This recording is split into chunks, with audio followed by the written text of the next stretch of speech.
We're now ready to start, Your Worship. Right, Ms. Madamsi, you've got 5 minutes and then you'll be open for questions. You can go now. Okay, thank you. Thank you. So thank you. Good morning to everybody. As you're aware, I'm speaking on behalf of CREW this morning, and I would like to address the officer's report being considered in Agenda Item 10.1, Draft Intensification Plan Change on 2 points. The first point is a clerical matter. So paragraph 72 in the report states, in relation to open bracket 3 close bracket above, that should read 71 bracketed 3 for clarity. So it should read in relation to 71 bracket 3 above. So if you could make that change, I would appreciate that. The second point I'd like to speak to is using the Jacobs report to establish coastal qualifying matters precinct. As the council is aware, CREW has challenged the methodology used in Jacobs Volume 1, published in 2021. Prior to the release of Jacobs Volume 2 in 2022, CREW invited the full council to attend a roundtable discussion regarding our concerns in Volume 1. Only councillors Halliday, Pravanov, and Hanford attended. For those who did not attend, the full suite of associated documents are publicly available and can be found on our website under the 2022 tab of our homepage. CREW's technical advisory group are yet to fully review and provide a technical response to Jacobs Volume 2 to our members. However, one of their concerns with Jacob Volume 1 is that it has failed to give effect to the New Zealand Coastal Policy Statement 2010 in its proposed methodology. We understand that these failures have been inadequately addressed, if addressed at all, in Jacobs Volume 2, published in 2022. It is our position that the regulatory use of Jacobs Volume 2 findings is premature, given our outstanding concerns regarding its non-compliance with the NZCPS Policy 24, Identification of Coastal Hazards. I urge all the elected members to view CREW's presentation regarding Jacobs Volume 1, in particular CREW's risk assessment versus management assessment presentation. That's also on our website. Alternatively, I'm also happy to provide a PDF file document directly to any elected members if you contact me directly. You all have my direct contact details. That's it. Thank you very much for your time. Okay, hold on. Questions, anybody? Doesn't seem to be any other questions. Yep, we've got Jackie. Councillor Elliott. Okay. Yeah, hi Salima. Look, thank you for bringing this subject and your concerns back in front of councillors at this decision time. I'm just wondering, regarding the information that you've had in the office available to councillors in the past, do you acknowledge that councillors have independently been invited by CREW representatives to speak with you and have attended meetings and have listened to your representatives in the preceding 12 months? Yeah, sorry, Jackie, you and I have had that email exchange, and I don't think this is the forum to discuss it. If you would like to continue that discussion, I'd be more than happy to meet with you separately, but this is really about the New Zealand Coastal Policy Statement not given effect in the Jacobs Volume 1, and perhaps also not in Jacobs Volume 2. Thanks, Salima, but given that you have already made... I think she's, the submitter has a point. Have you got any other questions relating to her submission today? Yes, I have. I asked if she could just acknowledge, since she made an opening statement that 4 councillors have met with CREW representatives, if she could just simply state whether or not other councillors have taken up the opportunity to independently meet with CREW representatives to discuss their concerns. It's a yes or no question. That is, Worship. Yeah, again, that's a question that is not meant for this discussion. Jackie, if you would like to take up that discussion independently with me, I would be happy to do it. And I didn't say, I said was that CREW had invited councillors to attend the roundtable. That was Look, the comment I if made. you choose not to answer, that's up to you. Thank you very much. Right. Okay, anybody else? Councillor Randall, did I see your hand go up? No? I think he's withdrawn his question, Your Worship. Okay. Thank you very much, Salima. And Okay, if you thank you. hang around, I think some of the answers will be, you'll have a staff response to that when we are discussing item 10.1. Okay, brilliant. Thank you. Okay, that brings the public speaking time to an end. We now have members' business. Public speaking time responses, like I said, we look forward to staff response to some of them when we are discussing item 10.1. Leave of absence, anyone? No. See, matters of an urgent nature, nothing provided to me. Item 9, the report is nothing there. We now go to reports. The first report is item 10.1, draft intensification plan change. We've got both Jason Holland, the district planning manager, and Natasha Todd, group manager, strategy, growth, and recovery.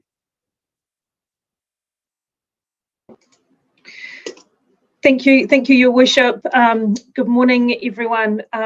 So I will kick things off with a short introduction, and then I will hand over to Jason and Andrew Banks, the planner who has been working on this. Before we proceed, can I just make some clarifications? Would you be responding to any of the two public speaking submitters? And of course, there's the other email from Glenn Wicks, which I understand would be responded to today. Yes, yes, we can absolutely respond to the points that have been raised by the public speakers in the earlier email from Glenn Wiggs during the presentation. Thank you. So this report before Council on our draft intensification plan change is a key part of our housing response. It's also the first step to embedding the district growth strategy, which was adopted by Council last month. And it's also importantly meeting government requirements imposed on the Council through the National Policy Statement on Urban Development and the Enabling Housing Supply amendments to the RMA, which were brought into law late last year.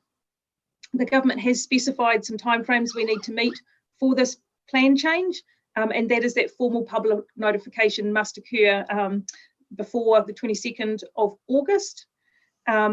That is not what we're not asking at this point in time for public notification. I think one of the submitters raised that in terms of the amount of time that he believed we have. We've actually got a very limited amount of time to prepare what needs to be done.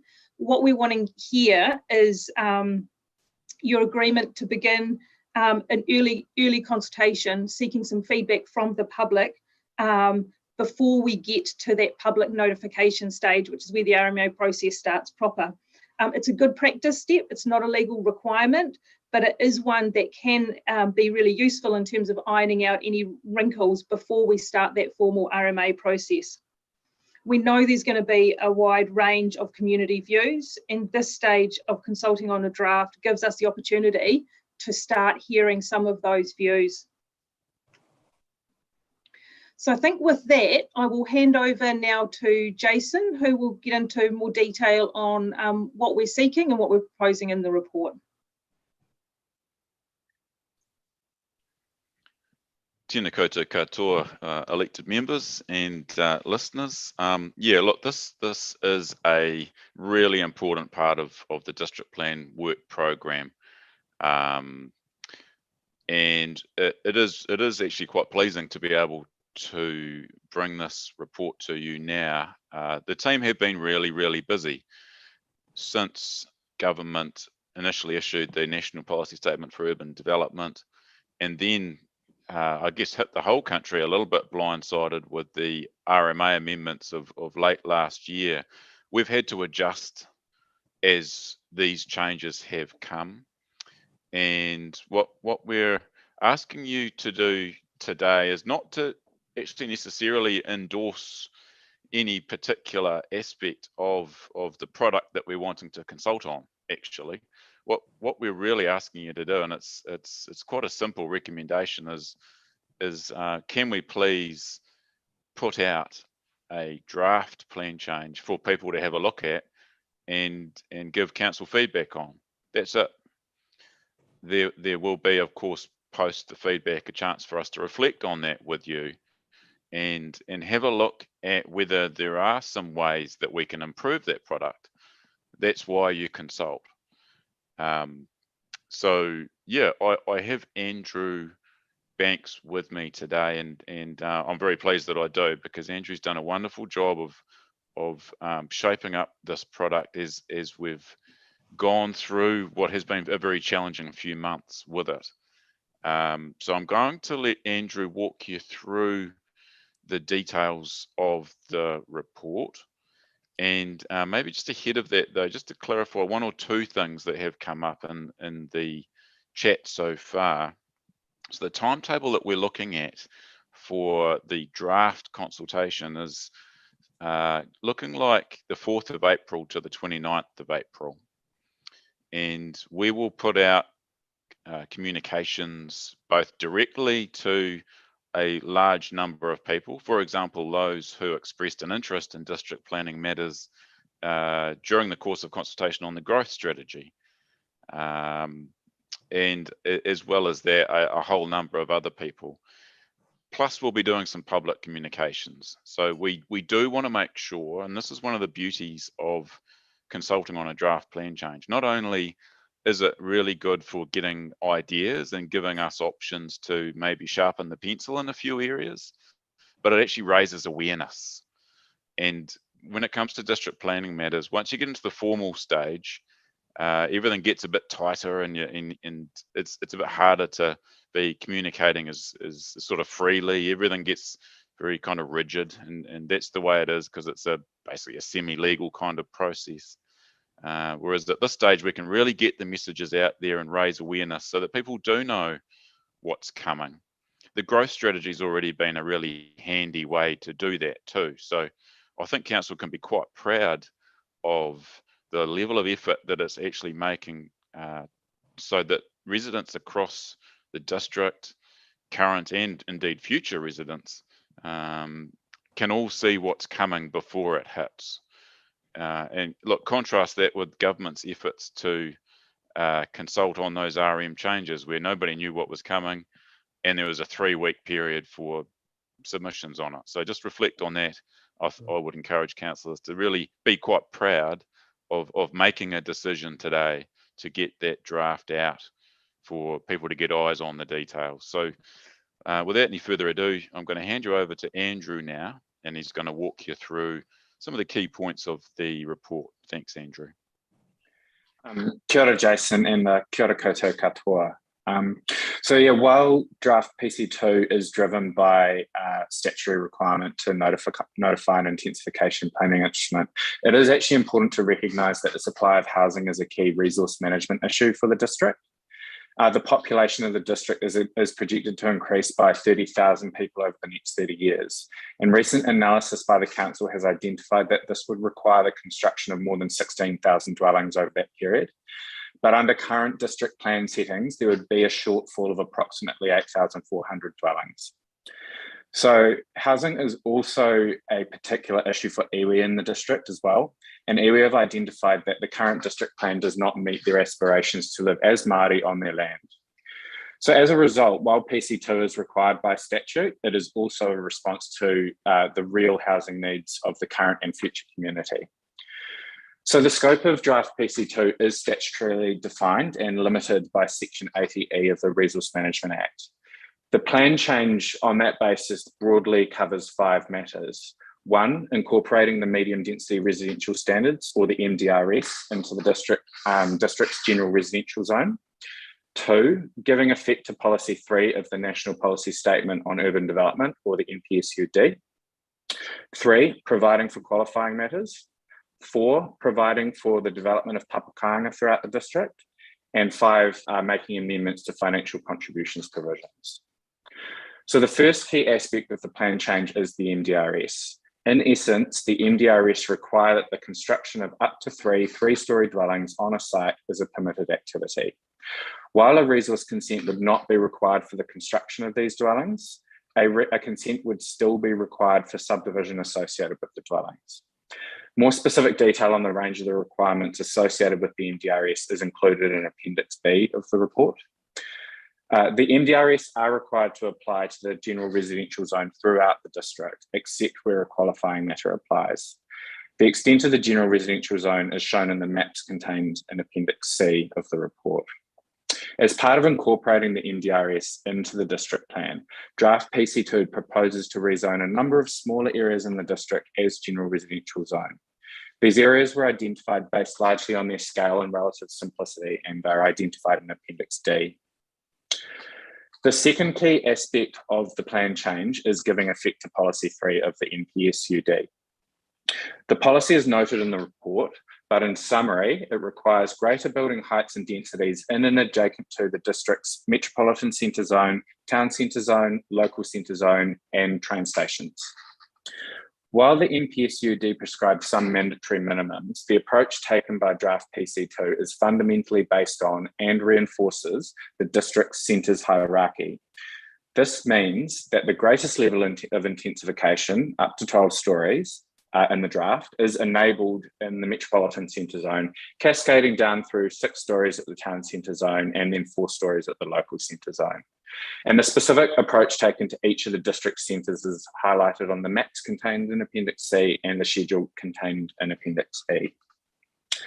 So the third key aspect of the plan change relates to qualifying matters. The RMA provides scope for the requirements of the NDRS and the NPSUD to be modified to be less enabling of development in order to accommodate a qualifying matter. The range of matters that constitute a qualifying matter are prescribed in the Act, and these are listed in footnote 9 of the report. In the Kapiti district, a significant number of qualifying matters are already provided for through rules in the district plan.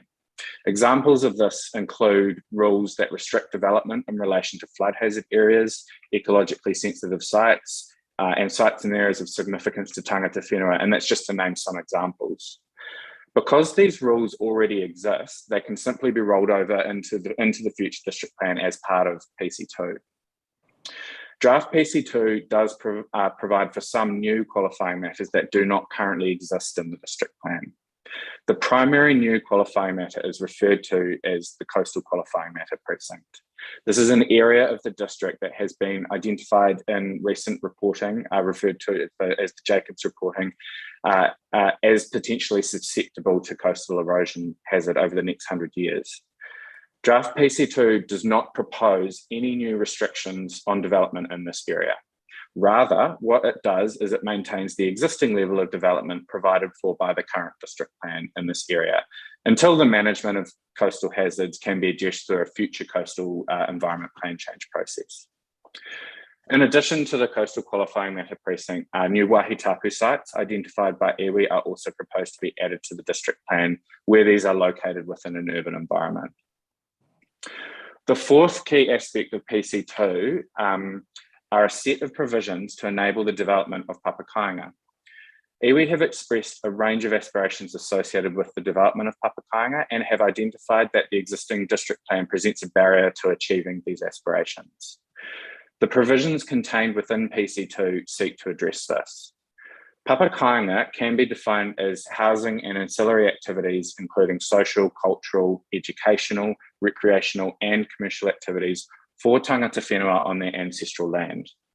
The reference to tangata whenua is important as the provisions are for the use and benefit of the iwi and hapu who hold mana whenua over their traditional rohe in the district. So to this end, draft PC2 proposes to add a dedicated Papakāinga chapter to the district plan, which includes objectives and policies that provide for the development of Papakāinga, and embed provisions within the general residential, town centres and rural zones, which constitute a significant proportion of the district, to allow Papakāinga development anywhere in these zones where tangata whenua own land. The provisions contained within draft PC2 have been developed with the significant input of iwi, which has involved an iterative drafting process and a number of wānanga over the past few months. As a result, the provisions are, in our view, a unique reflection of the aspirations of the tangata whenua of this district. The provisions also challenge the existing approach taken by the district plan In particular, there will be a significant number of new district objectives related to Papakainga, which recognise the multifaceted and interconnected nature of the outcomes sought by tangata whenua through the development of Papakainga. Like all the provisions contained in the draft, the Papakainga provisions are subject to further development based on feedback received on the draft plan change.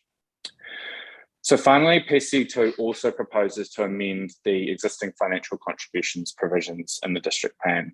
The purpose of these amendments is to clarify the relationship between financial contributions under the RMA and development contributions under the Local Government Act.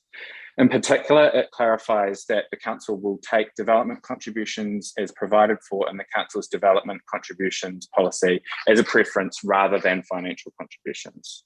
However, the provisions will be added to the financial contributions chapter of the district plan that provide the council with the flexibility to take financial contributions in circumstances that may not be covered by the development contributions policy. So the potential impacts of the plan change can be described in terms of their impacts on housing development, impacts on local character, and impacts on infrastructure.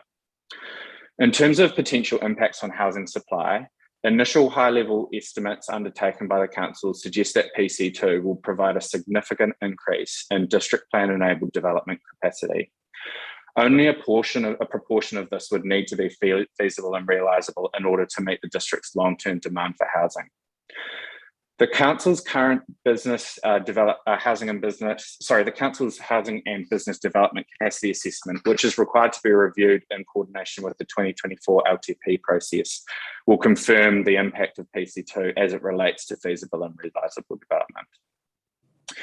In terms of impact on character, it is likely that the level of development enabled by PC2 would, where it is taken up, have the effect of changing the character of the district's urban areas over time.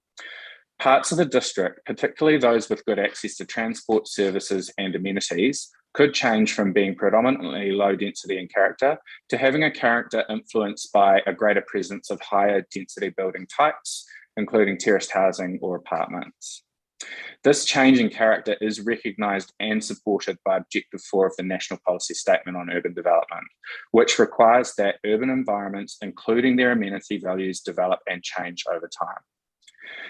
The operative district plan does contain character precincts, which include the beach residential precincts and the Waikanae Garden precinct.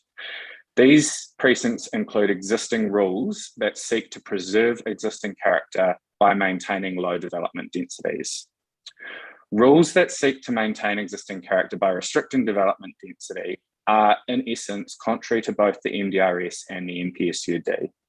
Because character is not a qualifying matter, draft PC2 proposes to remove these rules from the district plan. As a result, the same level of development will be enabled in these areas as in the district generally. However, recognising the potential impact of intensification on these areas, draft PC2 proposes to amend the existing policies for these areas so that where a development is proposed that is of a greater density than permitted by the NDRS or enabled by the NPSUD, the development is required to give consideration to the effects that it might have on the value characteristics of the area. In terms of impacts on infrastructure, the level of development enabled by PC2 is likely to increase demand for infrastructure services throughout the district. Providing for the development and growth of infrastructure to meet the demands of population growth requires the engagement of multiple council tools, in particular the long-term plan, the infrastructure strategy, and the development contributions policy.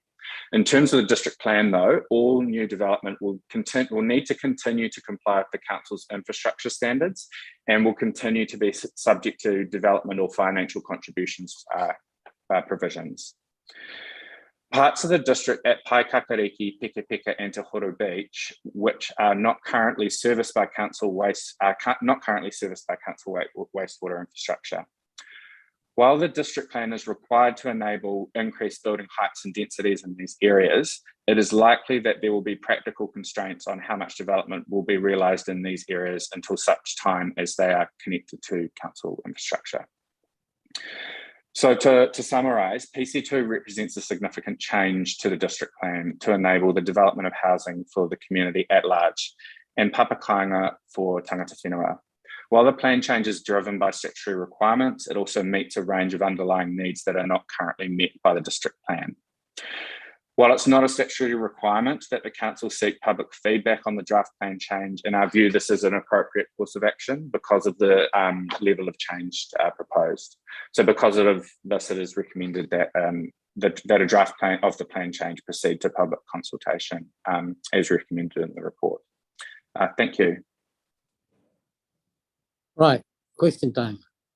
Can I start by asking you this question? In terms of the interface of this plan change with Mana Whenua, we have the issue of Papakainga, Wahitapu, which will reshape their interface and the level of intensity. What other values are there in this legislation that allows Mana Whenua to shape where they live and how they live? And the second part of that is, if there are values that are in conflict with the legislation, where is the redress for them?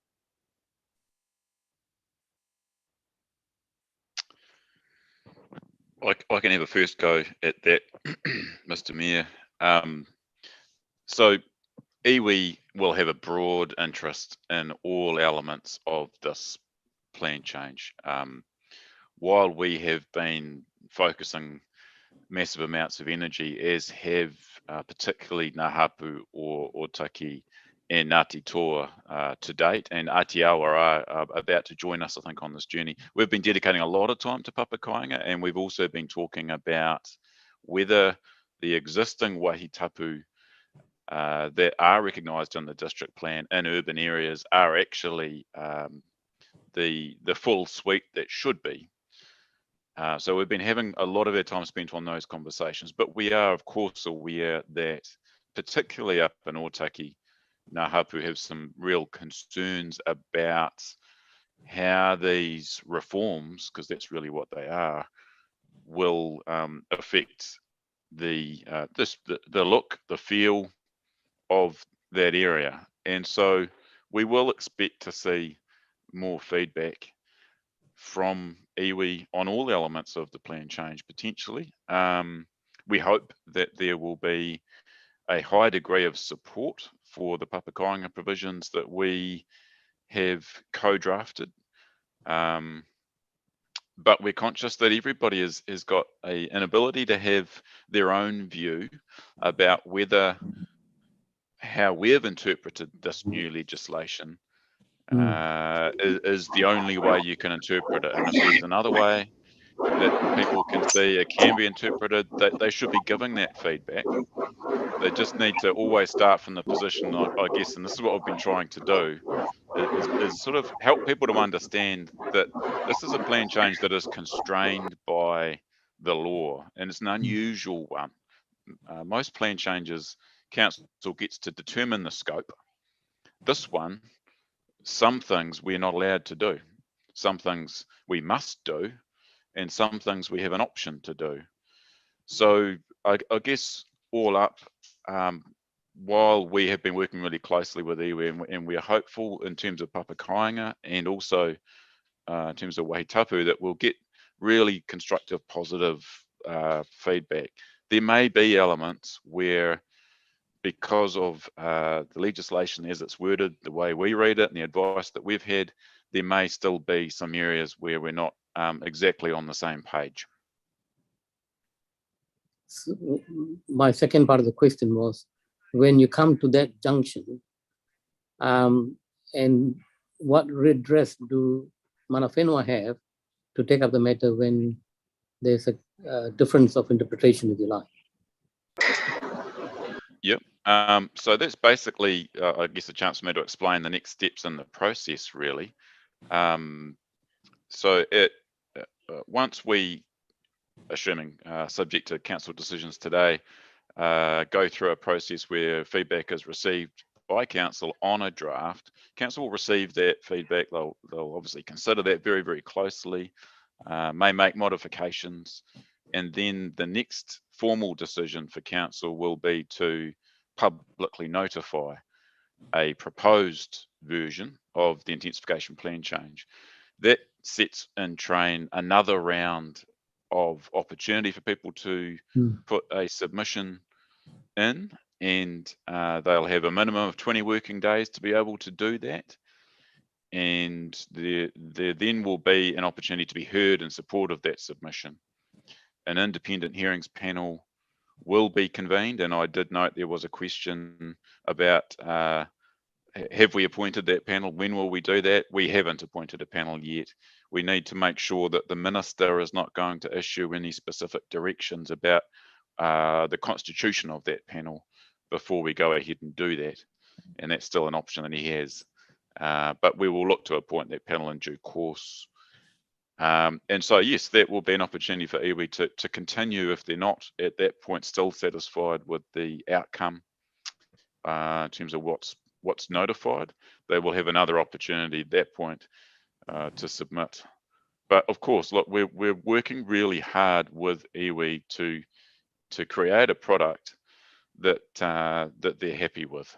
Yeah, as we are with all parties who have concerns. It's just that we must always be mindful of the higher order direction, and sometimes that is limiting.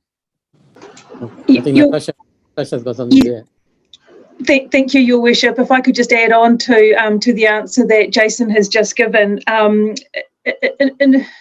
In the short, I guess, is that if mana whenua have got concerns that the legislation is in conflict with their values, or that their values are not being adequately protected by that legislation, then they need to be taking that up with the body that sets the legislation. So it becomes an issue with the government.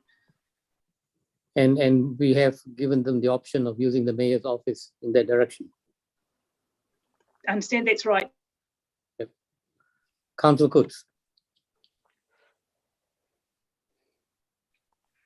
Thank you, Worship. Appreciating Jason's comments earlier in terms of the higher order or not in conflict with the law. Who qualifies something as a site of significance? And then I've got a follow-up question. Sure. So, Councillor, I guess by site of significance, you're really zeroing in on the wahitapu sites. Is that correct? Is it just wahitapu? Because I guess I'll add my second question, which will provide the context, and it may be one for Kahu if he's in a position to answer, but would iwi or Māori consider marae as a significant site? Hence my earlier question around who determines what is significant. Yes, no, you're absolutely right, Councillor. In fact, that the legislation isn't just limiting it to wahitapu sites. It is about areas of significance. And we are taking guidance from iwi and will continue to do that. They are the cultural experts. And so, we really do need to, and we've invited iwi to give us their thoughts about the adequacy of the current protections in the district plan. And so it could well be that through feedback on the draft, there may well be some additional sites that are suggested. Kahu, I see you're online. Morena, mate. Kahu, you just need to unmute yourself. Maybe you want to say something. Nothing at all until it's... Kia ora, I'm online, so thank you everybody, and that's great contribution to the discussion.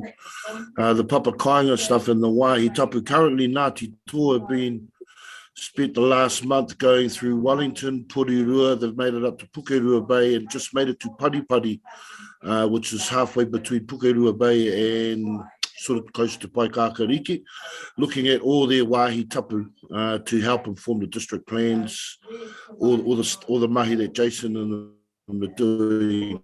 And yes, it does include marae, because going off the Ngāti Toa model, you're able to develop papakainga areas that are close or in the vicinity of marae.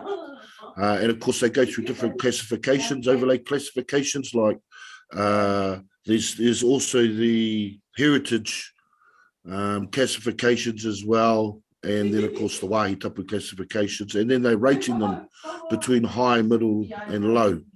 importance. So that's currently what's happening. And I think our next week is from all the way through Paikakariki up to Waikanai. And then from Waikanai, they'll travel on through to Otaki and then make their way up to Rangitike as per their interest in terms of Ngāti Toa and Aotearoa, and that will be joining in on the next round. So that's sort of what I can add in there in terms of the wāhi tapu and who classifies that. Also, there's they can give as much information or as little as they like, as long as they have there's an area of cultural or historical significance. So, and some of them are bigger than others, and they vary. Yeah, if that helps. Kia ora, thank you, Kahu. Right, you done, James?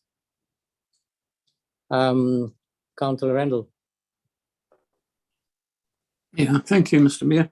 My questions are directed to Jason, basically. Jason, we've heard about the special characteristics of Waikoloa Beach and the Waikoloa Garden Precinct. And the fact that you mentioned the RMA was dropped onto us suddenly without really much consultation. That also we seem to be ahead of other local authorities.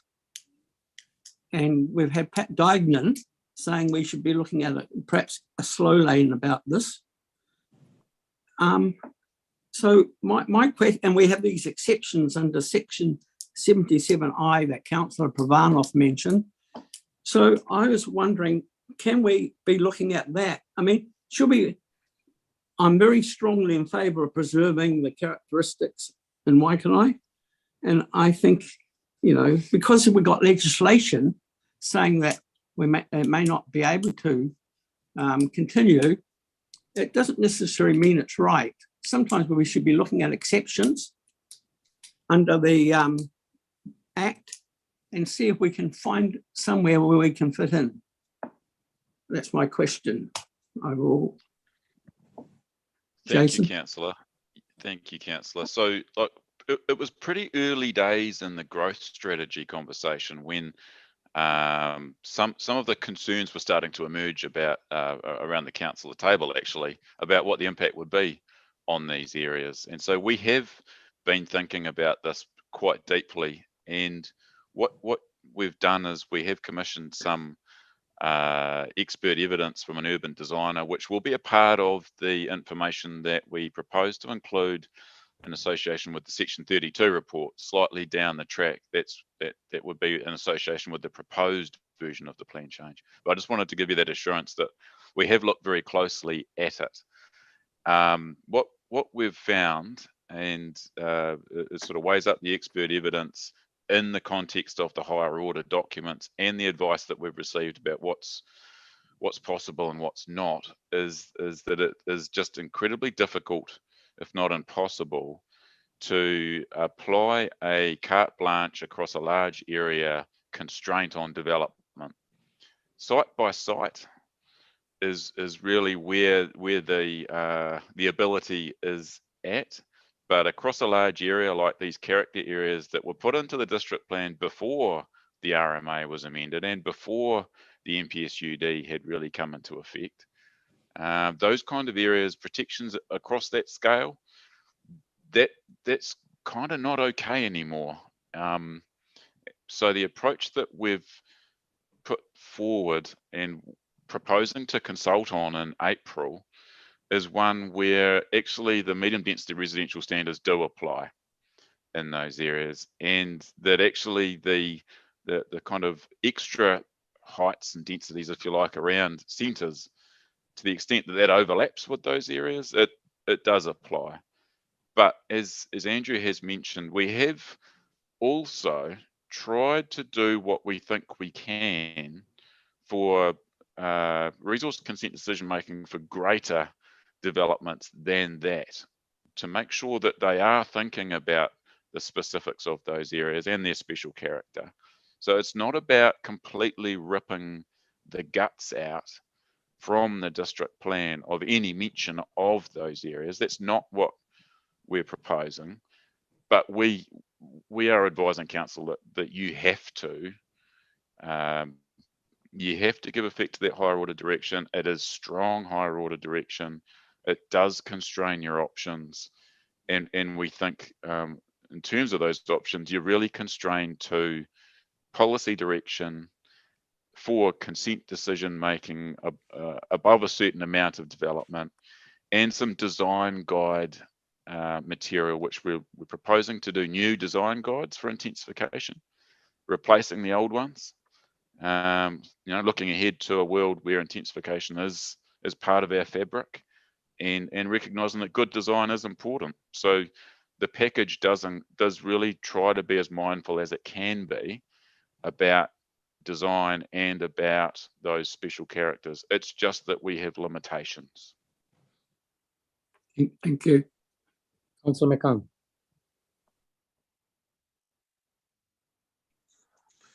Kia ora. Thank you, Mr. Mayor. I've got a couple of questions. And first up, congratulations on staff and doing a tremendous amount of work here. It's been raised a couple of times that there's a slow lane. I don't understand that there is a slow lane. Could staff please let us know whether there is an opportunity to slow down? Because from the legislation that the government has passed, I don't see that as an option. Could that be clarified, please? Yes, and the answer is no. We have to notify a plan change by the 20th of August that applies the medium density residential standards and policy 3 in urban environments across our district. Yeah. That's what I understood. So thank you for that clarification. One of the other things from staff is that we have gone out and we've talked to the community about our growth strategy with the Growing Well document, which has been passed and is almost about to be printed. What do you see are the major differences between that growth strategy and what was proposed and what you are proposing in PC2, if any? I don't see any differences. It's more that the growth strategy is broader than the scope of this plan change. Or to put it another way, implementing the growth strategy fully is going to take more than just the intensification plan change to do.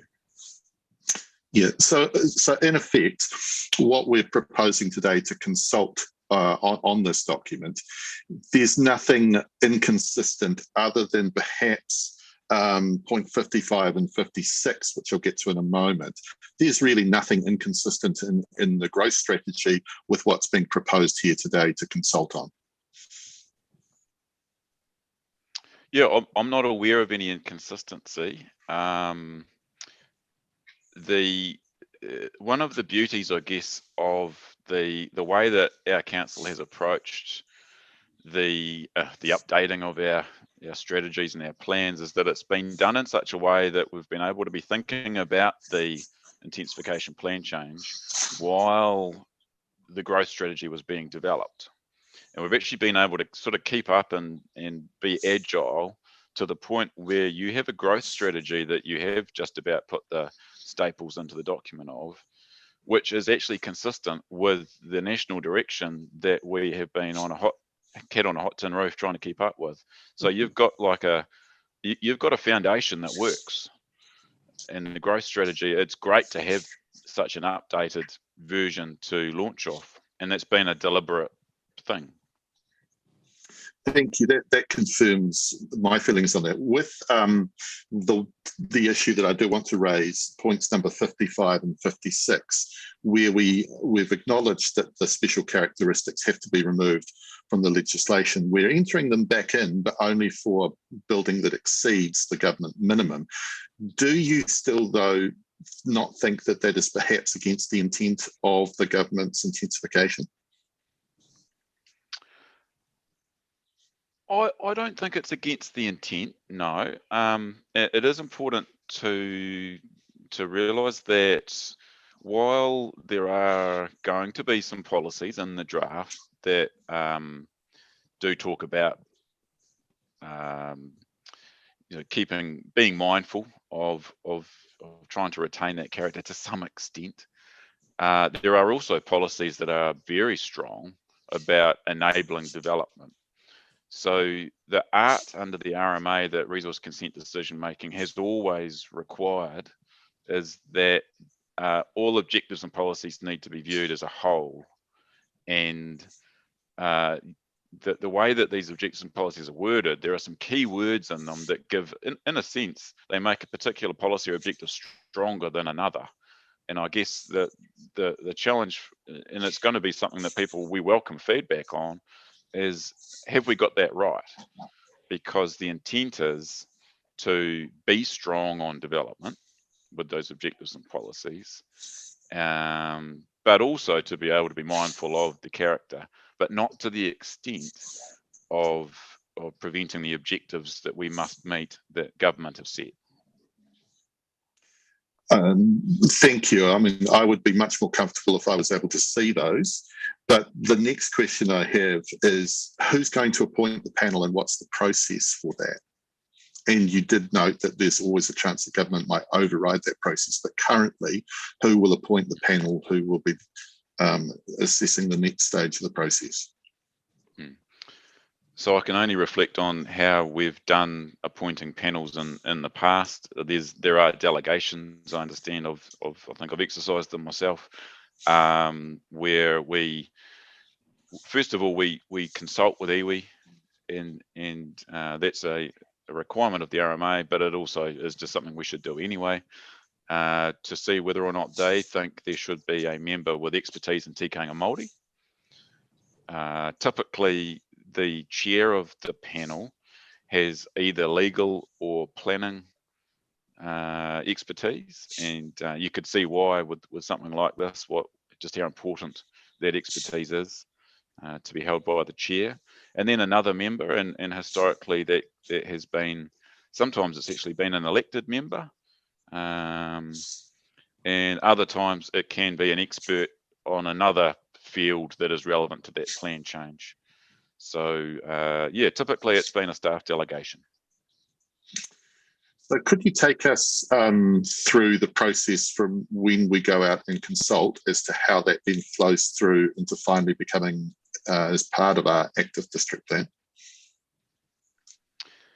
Yeah, so in terms of consulting on the draft, we're looking at going out potentially on the 4th of April, feedback closing on about the 29th of April. There would be the opportunity for analysis of that feedback and obviously reporting that back to council and discussion at that point. The next decision that council would have to make in a formal sense would be to decide to publicly notify the plan change. And we're eyeing up a council meeting probably in July to do that, ahead of the 20th of August deadline. That would trigger a minimum 20 working day period. And look, that's something that we might need to talk about with council as to whether 20 working days is enough given the scale of change that we're contemplating. Then once submissions have closed, staff will prepare a summary of decisions requested document that triggers a further 10 working day period for further submissions, essentially cross submissions, where submitters can say basically whether they support or oppose what other people have asked for. There then would be the opportunity for the hearings panel to sort of send out minutes, typically sort of describing where the hearing will be held and how, particular protocols that will be followed. Those who wished to be heard can be heard by the panel in front of the panel to support their submissions. The hearings panel would then go away and deliberate on what they've heard, think about the higher order direction, and come up with a recommending report to council. And council would consider that report and typically would receive it and endorse it as their own decision. Now, there are some specifics about this process which are slightly different than the typical Schedule 1 process, and I might, Andrew, if you can recall what those specifics are, it probably could be a useful time to chip in with those, Andrew. Yeah. Well, so to the point where you've got to, Jason, where the independent hearings panel makes a recommendation to the council can choose to accept those recommendations in full. If it does, then the district plan change becomes operative, and that's the end of the story. If the council chooses to reject either in part or all of the recommendations of the independent hearings panel, then the decision gets taken out of the council's hands and goes to the Minister for the Environment to make the final decision. And once that happens, the district plan becomes operative. So that's the difference with this process. I should also add, actually, that the Minister has indicated he's going to issue a direction which explains the date by when council needs to make that decision. And the likely direction for us is that that's going to be by August 2023.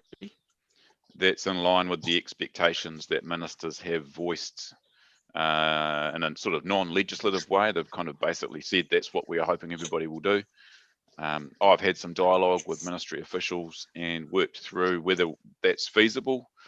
It's going to be challenging, but we've basically indicated, yes, we're willing to give that our best shot. And we do have the ability to go back to the minister at a later stage if, for example, there were a very large number of submissions raising a very large number of complicated issues that could mean it would be challenging to get through all of that work. By August 2023, we could go back to the minister and basically say, hey, please consider giving us an extension. Thank you. I'll leave it there, Mr. Mayor. I can see a lot of other hands up. Right. We've got Councillor Pravanov, then Compton, then Jackie. Can I just say we've got two other reports to go through? Just saying.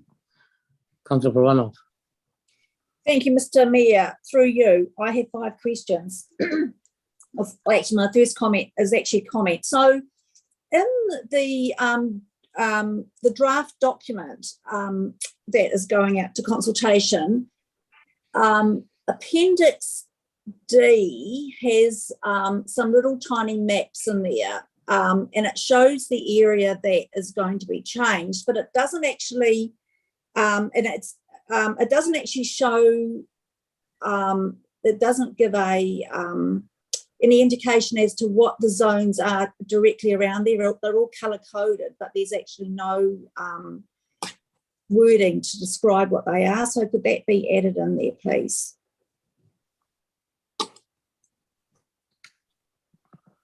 Your next question. So could I have a response to that, please? I'm happy to respond to that. The maps that will go out as part of the draft district plan change will actually be amended district plan maps, which will show exactly what you're referring to, Councillor, and they will also show property boundaries, so it'll be a lot easier to actually identify where some of these areas start and stop too. Okay, appreciate that. Thank you. My next question might actually be for Andrew.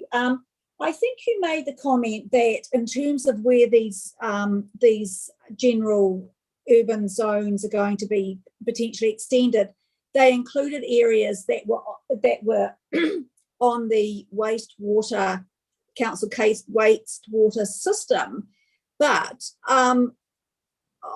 it's my understanding that there's some areas that are on the wastewater system that are not included. And I think particularly around the Peka Peka area. Could you explain why they're not actually included? So I think what I was stating was that there are parts of the general residential zone, which is where we have to apply these standards, that are not connected to council infrastructure, and that's Paikakariki, Peka Peka, Te Horo Beach, but the scope of this plan change is only related to the general residential zone in those areas, not the entire area. So that's what I was referring to. But I think there's other areas that actually are connected to the water infrastructure, wastewater infrastructure, that are not actually included in this. So can you explain the difference between the two, please? Well, the difference is that we have a statutory requirement to apply the MDRS to these areas that are zoned general residential, regardless of whether they're connected to infrastructure. Okay. That's the main difference. Okay, thank you. Thank you. So also too, I think this might be directed to you, Mr. Mayor. Previously, our local MP has made the comment that that what is being proposed by the government is not actually written in stone, and I think you were going to query with her as to what she meant by that, Councillor, please. that is underway. So I think there's been communication between the Mana Whenua in Otaki, myself and Teresa Ngobi's office. The meeting's been arranged.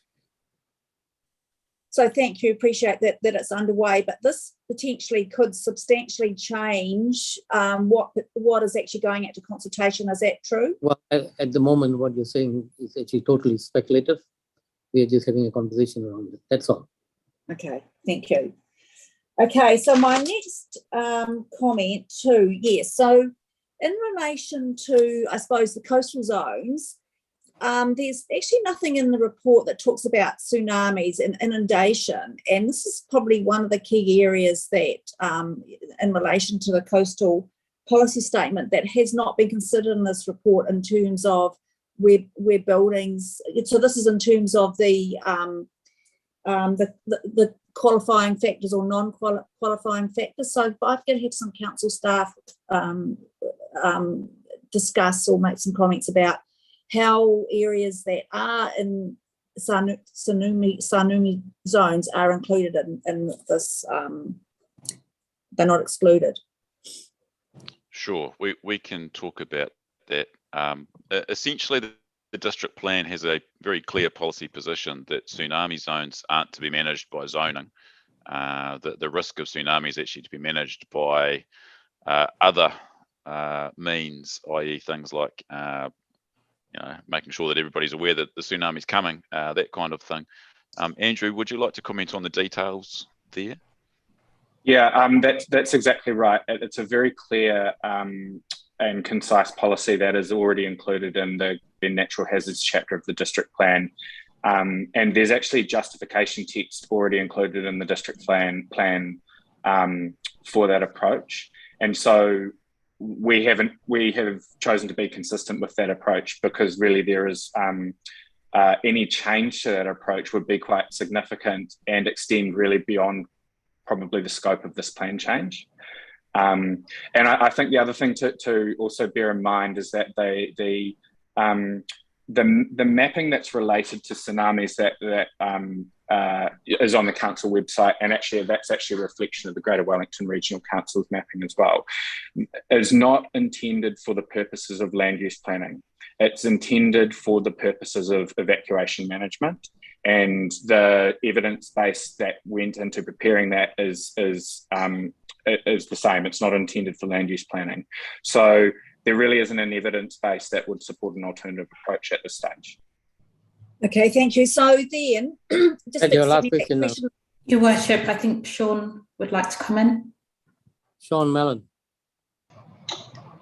I think, thank you, Mr. Chair, there was a reference to inundation as well as tsunami. Yes. So the Jacobs report. Yes, so the Jacobs Hazard Assessment Report does incorporate inundation. So it is taken account of.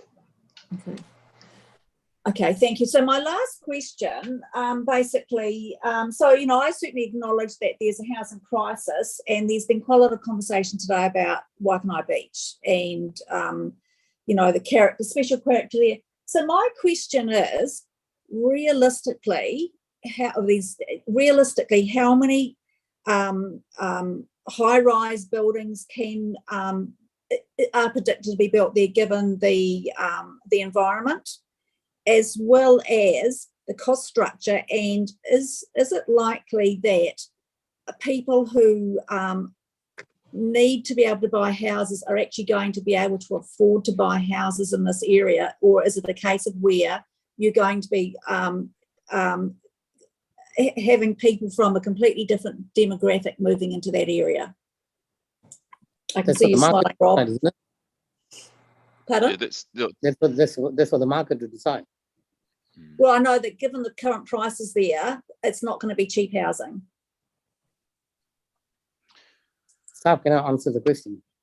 Yeah, it's a difficult question to answer with any precision. In fact, difficult is the wrong word. It's impossible to answer that with any precision. But Andrew did mention that we, in the course of reviewing the housing and business capacity assessment, will be looking at realisable and feasible in the next review. And that's about as close as we can get to guessing how many of these opportunities will actually be taken up. That's what realisable and feasible, that subset of the plan enabled capacity that really at the moment that our job is to be building up that plan enabled capacity to the extent we can, and we'll know a little bit more down the track about how much of that is realisable and feasible. But the numbers of what we're looking to increase in terms of plan enabled, and they're reflected in the report, they're very significant, and that's great because the shortage that we have is very significant as well. Thank you. So you said that there was a dwelling deficit of, I think it was 8,800 houses, but what you're saying is you don't actually know realistically how many of those, actually I think it was 8,000 houses, how many of those with this plan change or these changes going through, how many of that can actually realise? So we may actually not actually solve the problem. Well, what you've got in the council report is a reflection, and why don't I just direct you to the specific paragraphs, because what it does is it reflects on some percentages that would need to be achieved relative to previous HPA. Andrew, if you beat me to the punch. Paragraph 48 and footnote 16 to that. Great. So really, it's actually suggesting that this is going to make a pretty significant difference. Now, I'm going to hold back from making promises that it's going to solve all the world's ills, but you can see in those paragraphs some numbers that are pretty encouraging about what the impact will be. Okay, moving along. Councillor Pavanos, thank you for your patience. Mr. Mayor, could I just quickly interrupt and correct an incorrect answer that I gave to a question a little bit earlier?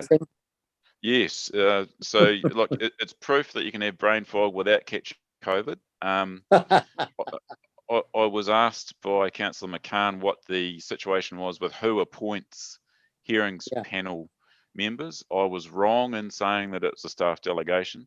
The brain fog I'd had is actually forgetting all of the very constructive and useful conversations I'd had with the chair of the Strategy and Operations Committee in my previous times of sorting out essentially hearings panel constituents. So it's actually the chair of the Strategy and Operations Committee that has that delegation, and my apologies for forgetting that.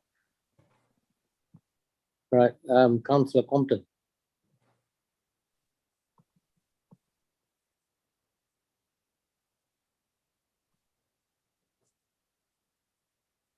Kia ora, through the Mayor, a few questions from me. I guess my first one is, I'd like to ask what the rationale is for not using this opportunity to take, I guess, what would be a clean slate approach and not attempting to preserve any of those local character areas in this draft consultation document.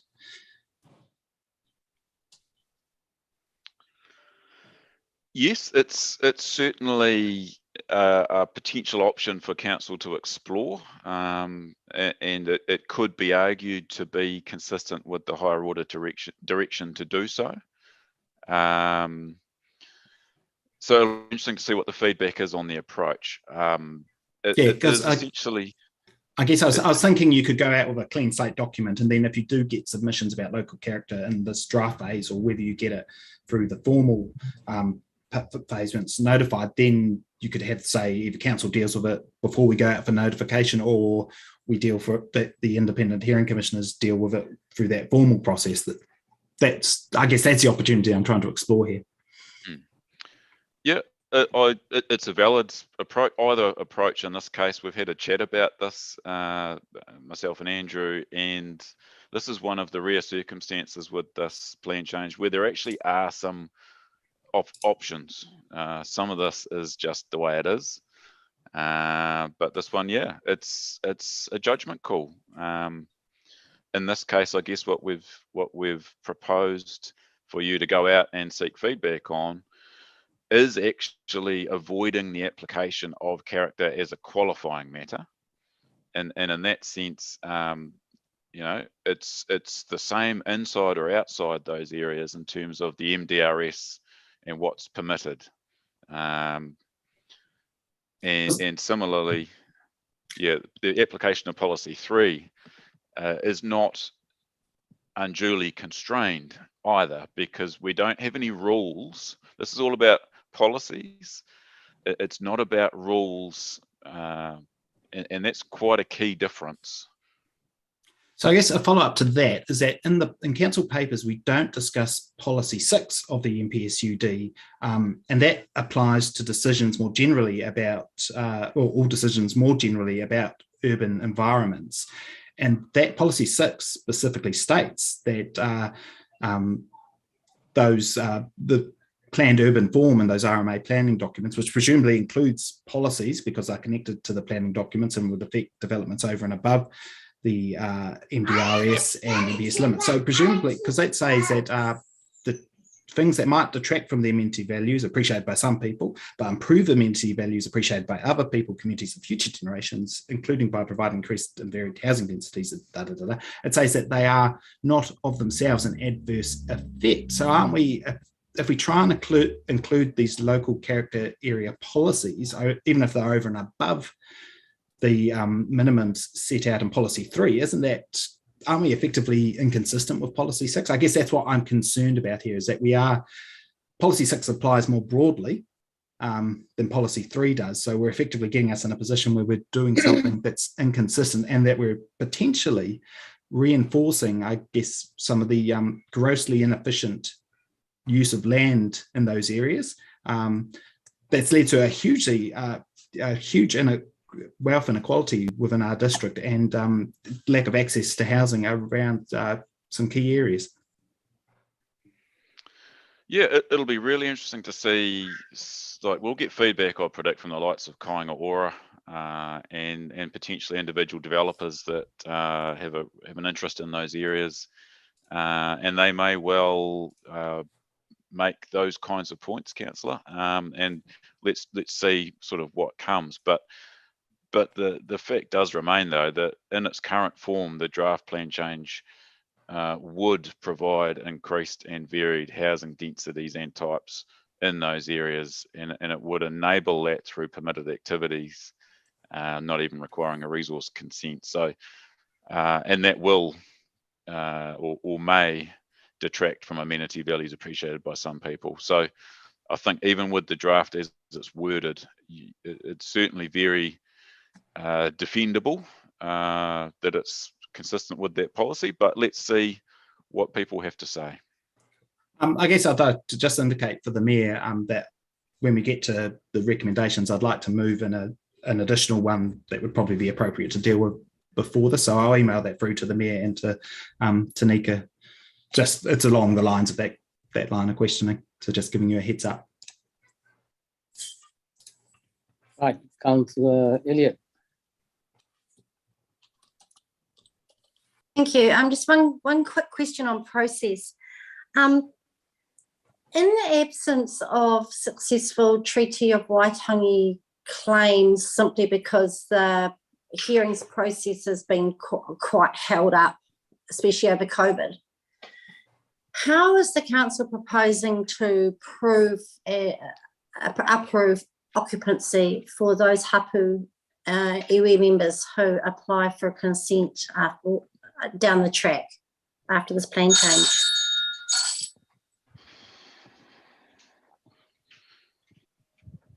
Jason, do you want me to speak to that one? Because I think that sounds like it's a reference specifically to the Papakāinga provisions. Yep. In the detail of the Papakāinga provisions that you would see once the draft comes out, there is specific advice notes included in the rules that direct council officers to seek the advice of iwi authorities when considering those applications and rely on that advice, particularly with respect to where Papakāinga are proposed on land that's not held under Te Ture Whenua Māori Act. So that we have considered that and provided for that as part of the rule structure. Okay, look, thank you very much. And Angie, I'll just take this opportunity to thank you very much for your report earlier on. It was an excellent summary with loads of detail. It was great. Thank you. Right, Councillor Halliday.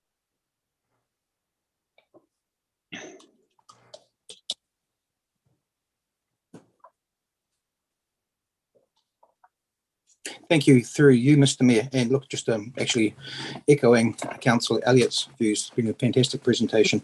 Just some pretty basic questions from mine at the moment. I just want a bit of clarity. What's actually going out for consultation? We've got documents here that are in different parts as such, but is there going to be a, should we say, a draft consultation document come back to the table that goes out, or? No, this is it. This is it. The questions, basically this goes out and you're just asking for comment on it. Is that right? Well, not quite, Councillor. What we're actually going to be asking for comment on is the actual draft plan change itself. So that'll look like a document that has underlinings for additions, strike-throughs, for deletions. It'll look like a plan change because it actually is worded as a plan change, but it will also include explanatory text so that people can see what was intended by the drafting. So what we'll do is we'll put that on the council website, and of course, as we always do, with the assistance of our comms team, we will create some sort of digestible entry points, if you like, into what is otherwise pretty dense planning stuff.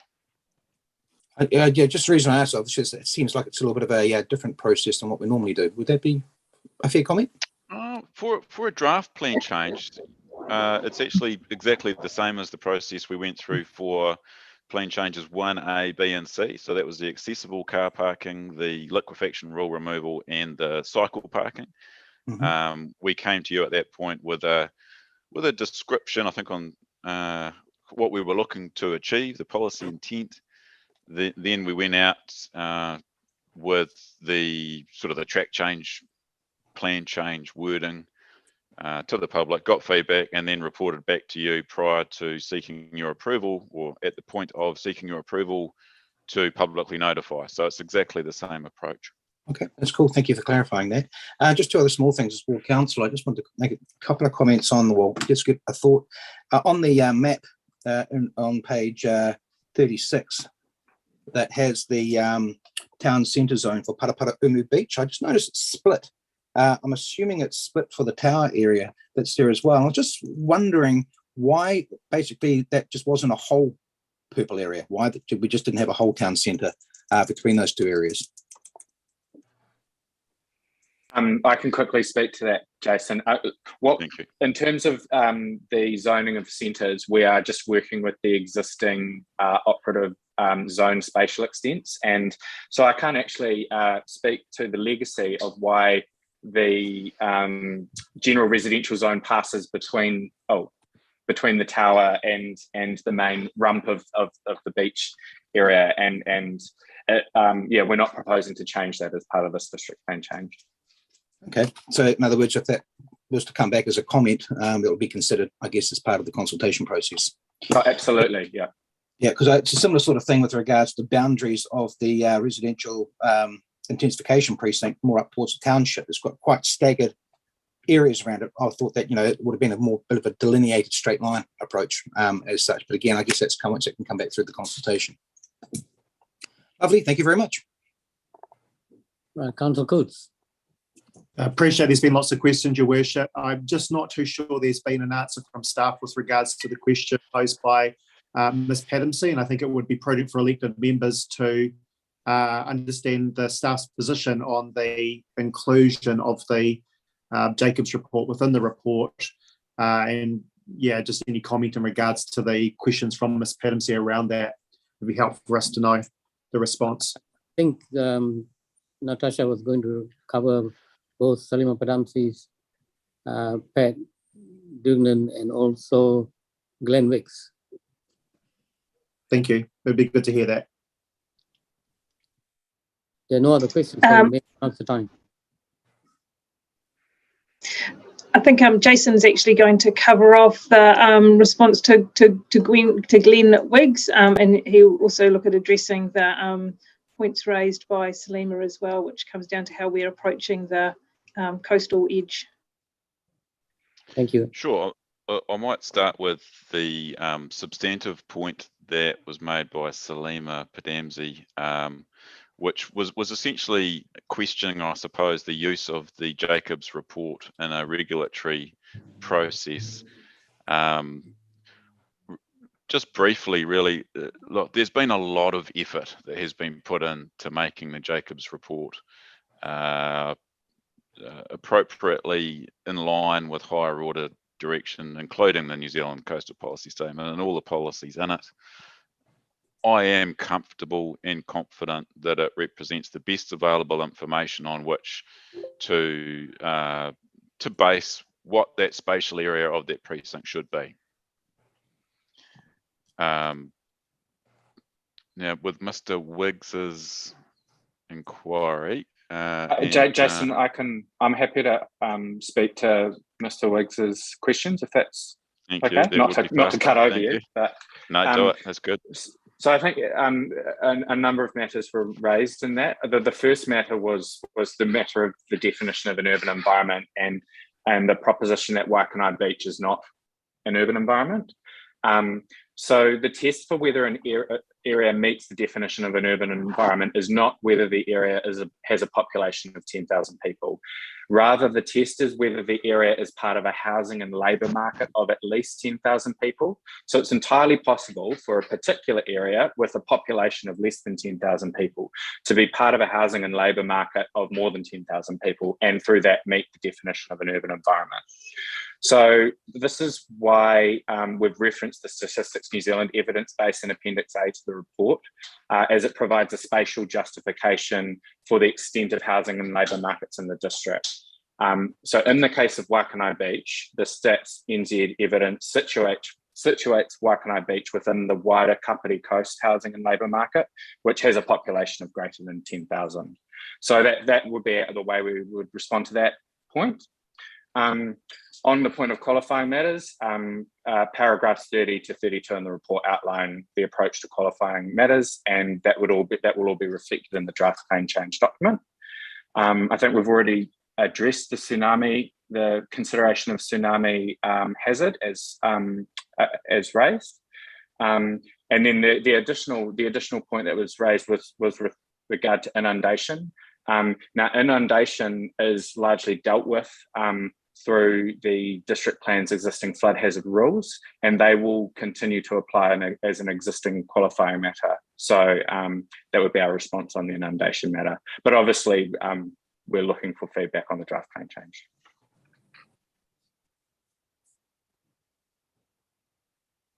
Right. Any response to anything else?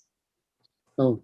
Look, I appreciate the response from Mr. Holland. It would be helpful if we could potentially have a response from Mr. Power, our legal representative, with regards to the coastal matter. I'm certainly not disagreeing with Mr. Holland's response, if I could be very clear, but given our past experience and the potential risks that could be posed to council, it would be helpful to have a legal comment.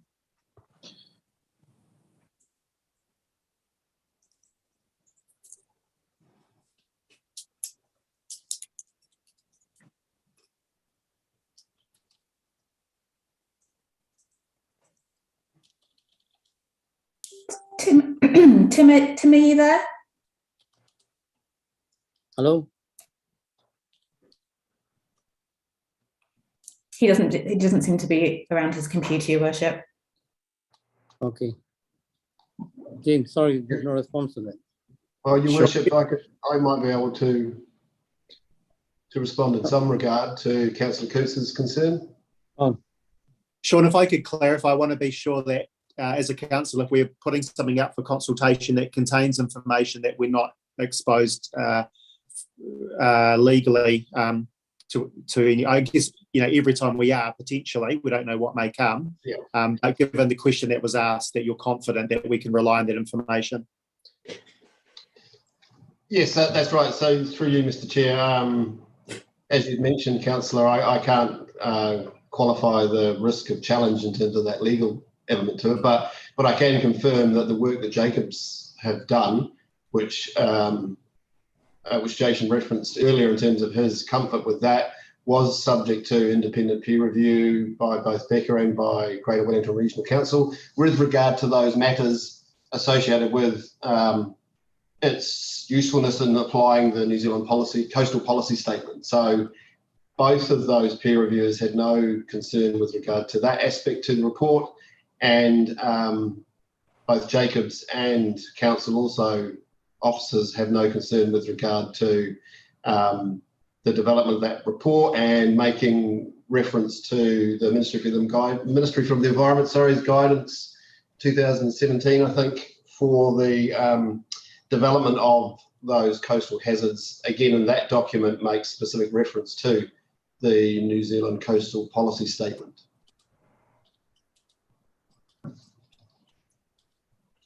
Okay. You happy with that, James?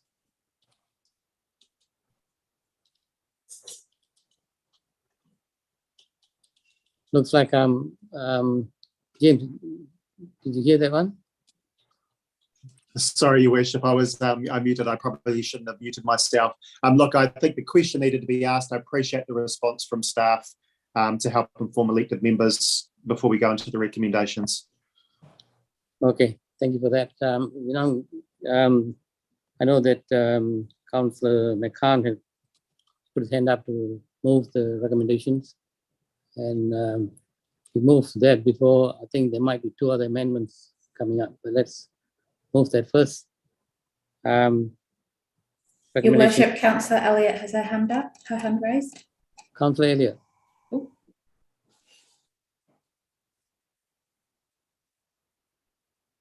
Councillor Elliott.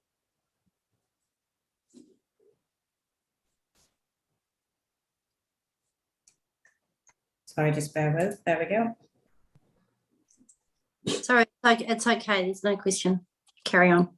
Oh, okay. So, Councillor Rob, do you want to move that? He's indicated yes. Yep, and Councillor Coates, I think you wanted to second this. Yeah. And that, yes. Right, but then we now look at the amendments that's been posted by Councillor Compton. Your Worship, I believe that there are 2. Councillor Coots has made an amendment, and so has Councillor Compton. So Fiona, if you could bring those up on screen, that would be helpful. Yep. Can we look at Councillor Coots one first? I do not have access to Councillor Coots' amendment. I have only had access to Councillor Compton's. Whether that can be sent through. Just check your email, Fiona. Sure, I'll just refresh. It just hasn't come through.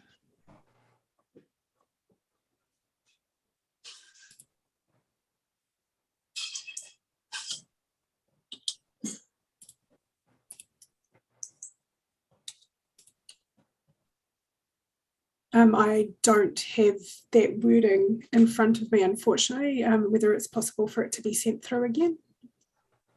I suppose Council Coates, it's an additional recommendation, isn't it? And you'll take them out separately, but we'll take those 2 first. So while you're working on that, I think it'll be useful to look at Councillor Compton's one, which is actually an amended one because you're trying to take out what's in the recommendations. Just bear with me, Your Worship. I'll share my screen with Councillor Compton's recommendation.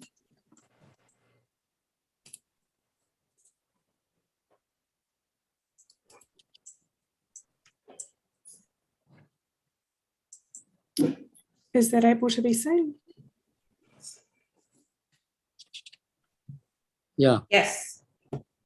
And so it's not an additional recommendation because what you're effectively doing is taking out something from the existing recommendation, which means it's an amendment.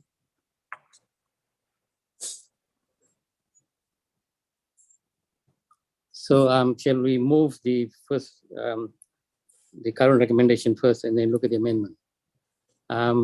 The recommendation A has been moved by Councillor McCann, seconded by James Coates. We now look at the amendment to it, moved by Councillor Compton. Have you got a seconder for that?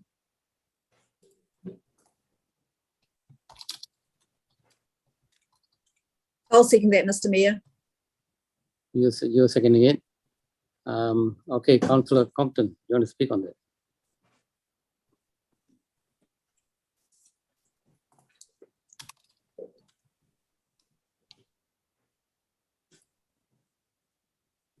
Thank you. I think I sort of addressed a lot of what I wanted to say when I was discussing this with Jason. And I guess what I'm wanting to take is this clean slate approach, using this opportunity that's been given to us by the NPSUD and the medium density residential standards to take that clean slate approach. Because I think if you look at what these local character areas have, or the precincts have done, however well-intentioned they were at the time, they have created some pretty grossly inefficient use of land. You know, there's, I can rattle off a few of them, and these are all within walking distance of the Waikanai train station. There's a 2-bed, 2-bath, 2.5 million on 3,200 square metres, 4-bed, 1-bath with 2 million on 6,300 square metres. Another one, which is 5-bed, 1-bath on 4,000 square metres, another 5-bed, 2-bath on 6,600. So while we're going to enable those properties to get developed to the levels required as the new limits under the under policy 3, I think that by trying to reinsert or trying to preserve these local character areas, for anything over and above that, it just perpetuates these inequalities within our district. And you know, Waikanai Beach and Waikanai, predominantly the Garden Precinct area, have seen their median property values over the last 5 years increase at nearly double the district's average. And that's actually a pattern we see across all of these areas. So we actually, not only are we denying some opportunities to create housing in areas where people not only want to live, but it's actually good for them to live in terms of being close to transport, in terms of a lot of that Waikanai Garden Precinct area. We're actually creating some quite perverse outcomes in terms of wealth inequality. And I think that is a big breach of the social contract that both the state, in terms of central government, and the local branches of it created actually have of our people, to try and ensure we have the right type of housing in the right type of places that people want to live in. Now, look, the other point I made in the questions there was that question about whether trying to include those local character policies was inconsistent with policy 6 of the NPSUD. You know, I sort of was putting the case out there that potentially they were, because it applies more broadly than just what policy 3 does. So I just make the case that I think we should go out with a blank slate for this. And then if communities want to argue, and this is all communities, not just the Waikanai Garden Precinct, not just Waikanai Beach, not just Otaki Beach, not just Paraparaumu Beach, they can make their own cases as to why they think there are special characteristics to the areas that should be preserved or should be protected over and above those limits. So that we should say blank slate, then people make a case as to why we should reinsert new exemptions for things over and above. And that could either be dealt with before we go out for formal notification, or that could be a decision that we say, hey, independent hearing commissioners, you should look at this.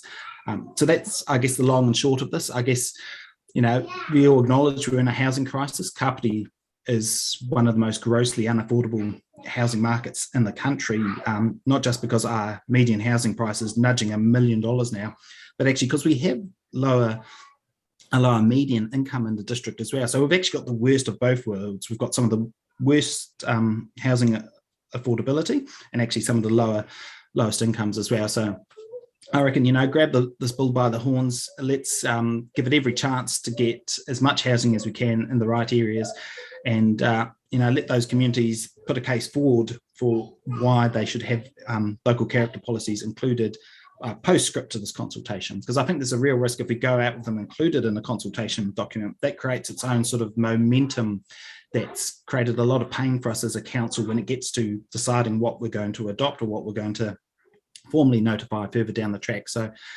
I think that's the long story short from me. Right, open for debate. Anybody else? Councillor Henford?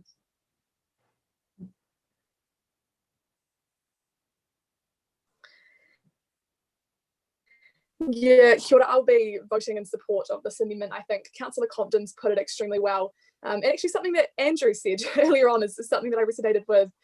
Talking about our current and our future communities, I think that's a really important kind of aspect and perspective that we need to really hold on to, is thinking about, you know, what our next generation will thank us for. And I think providing housing and allowing character to change and adapt to the current situation and what's needed is really, really crucial. So I think, yes, it will mean change, and yes, we do need to be open and kind of willing to accept that change based off of what is going to be best, in my view, for our next generation. So yeah, I'm really happy with that kind of course of travel, and kind of providing the opportunity for our communities to put forward a really strong case to us and demonstrate just how special they think that the special character of their community currently is, and ways in which we should take that on board moving forward. So I would say, if we're thinking about the purpose of this being, and central government's very clearly given us that directive, that the purpose of this is to increase supply of housing because we're in a housing crisis, then if there is to be kind of exemption to a specific community being part of providing that overall solution, then a really strong case needs to be put forward from that community, recognising too that this will mean big change for Paikakiriki as well, being the community that I represent. So too will it be for Raumati. But it doesn't necessarily mean that every single building of a certain height will be, you know, automatically consented because we're a neighbour. This is simply just saying, you know, we need to think seriously about the crisis that we're in, and then recognising too that our community has the opportunity to put forward a strong case for special character if they see fit. So yeah, very much in support of this amendment, and thank you to Councillor Compton for putting it forward. Councillor Holiday. Thank you. Through you, Mr. Mayor. Look, I take on board what both Councillor Hanford and Compton have said, but I'm afraid I don't agree. And the reason I don't agree is that they've already been through a process. These two specific areas have already been through a process. The Old Beach Precinct's been through a substantial process, and also the Garden Precinct's been through a substantial process. And while I do appreciate that we have a housing crisis, and the character will change over time, I don't want to see Kapiti change completely. There are reasons why the Kapiti Coast is the Kapiti Coast, and I think these beach precincts are a significant part of that. Not just the Waikanai ones, but the Otaki Beach ones, even Paraparaumu beaches, areas that don't have footpaths and have that old New Zealand feel, and I don't want to see that go. I appreciate that that those areas will potentially go up in price, but we have got intensification happening around town precincts with regards to a big chunk of the growth that's being talked to here. I prefer to see the focus of that intensification or the growth of our future population, if you like, based around our transport hubs, rather than looking at changing significantly the character of our beach areas. We've already lost a chunk of it down the Paraparaumu beach area. That's very, very urbanised. I don't really want to see that happen in other areas as well. So I won't be supporting this particular motion as we move forward. Thank you. Councillor Coates.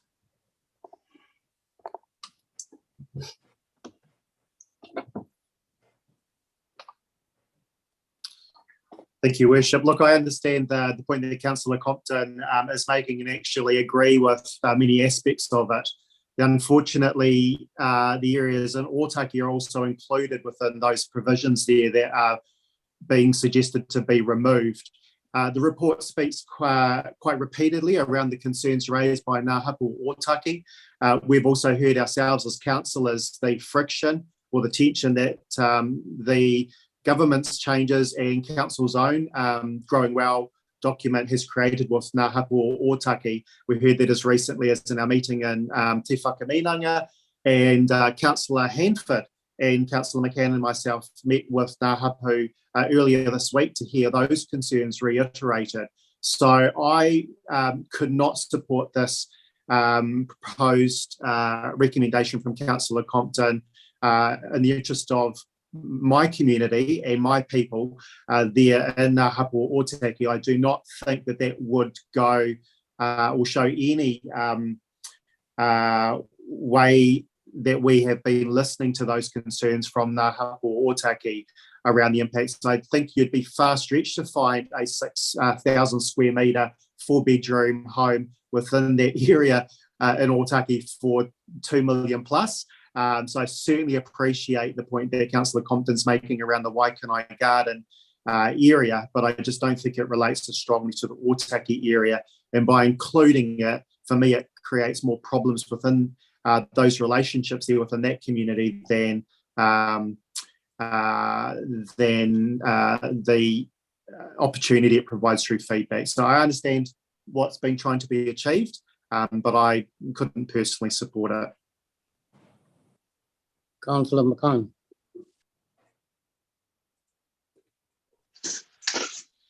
Kia ora. Thank you. Can you hear me, Mr. Mayor? Yep. Oh, cool. Okay, I do think I do support Gwyn's motion, suggested change, and I do think that there's an opportunity to have a clean slate. I'll be very clear, it would have been much easier to have this discussion if we had the actual wording so we could balance whether or not the suggested sections in our report would actually have a chilling effect on further intensification. We've got to remember that while we're talking about this, this only affects growth over and above the minimum required by government. So for me, it's, and the other thing that I disagree with one of the statements just said, I don't think that what we're talking about here will have any effect on the Otaki. This is really some possible, one word that I use is carve-outs. It is one set of carve-outs or protections for very, very small parts of our community. And that just happens to be the most wealthy part of our community in Waikanai, where we are being asked to value things over people's lives and houses and housing them. And I just think a clean slate is a much better way of then moving forward. We can hear from those communities again. There was a previous comment about these communities have already been through a process and they've come up with these rules. But let's be clear, it is those kind of rules and that kind of attitude that has helped drive the housing crisis that we've got. We have to accept that that way of doing things in our country is no longer acceptable. It is not the right way forward. So on that basis, I'll be supporting Councillor Compton's amendment.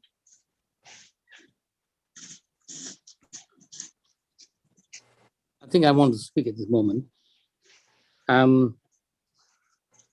clean slate approach in this case is an abstract notion. As local government representatives, we represent the communities as it has evolved over the years. And we, through the district plan process, we have engaged with a number of communities, spent time with them, evolved specific characters of the areas.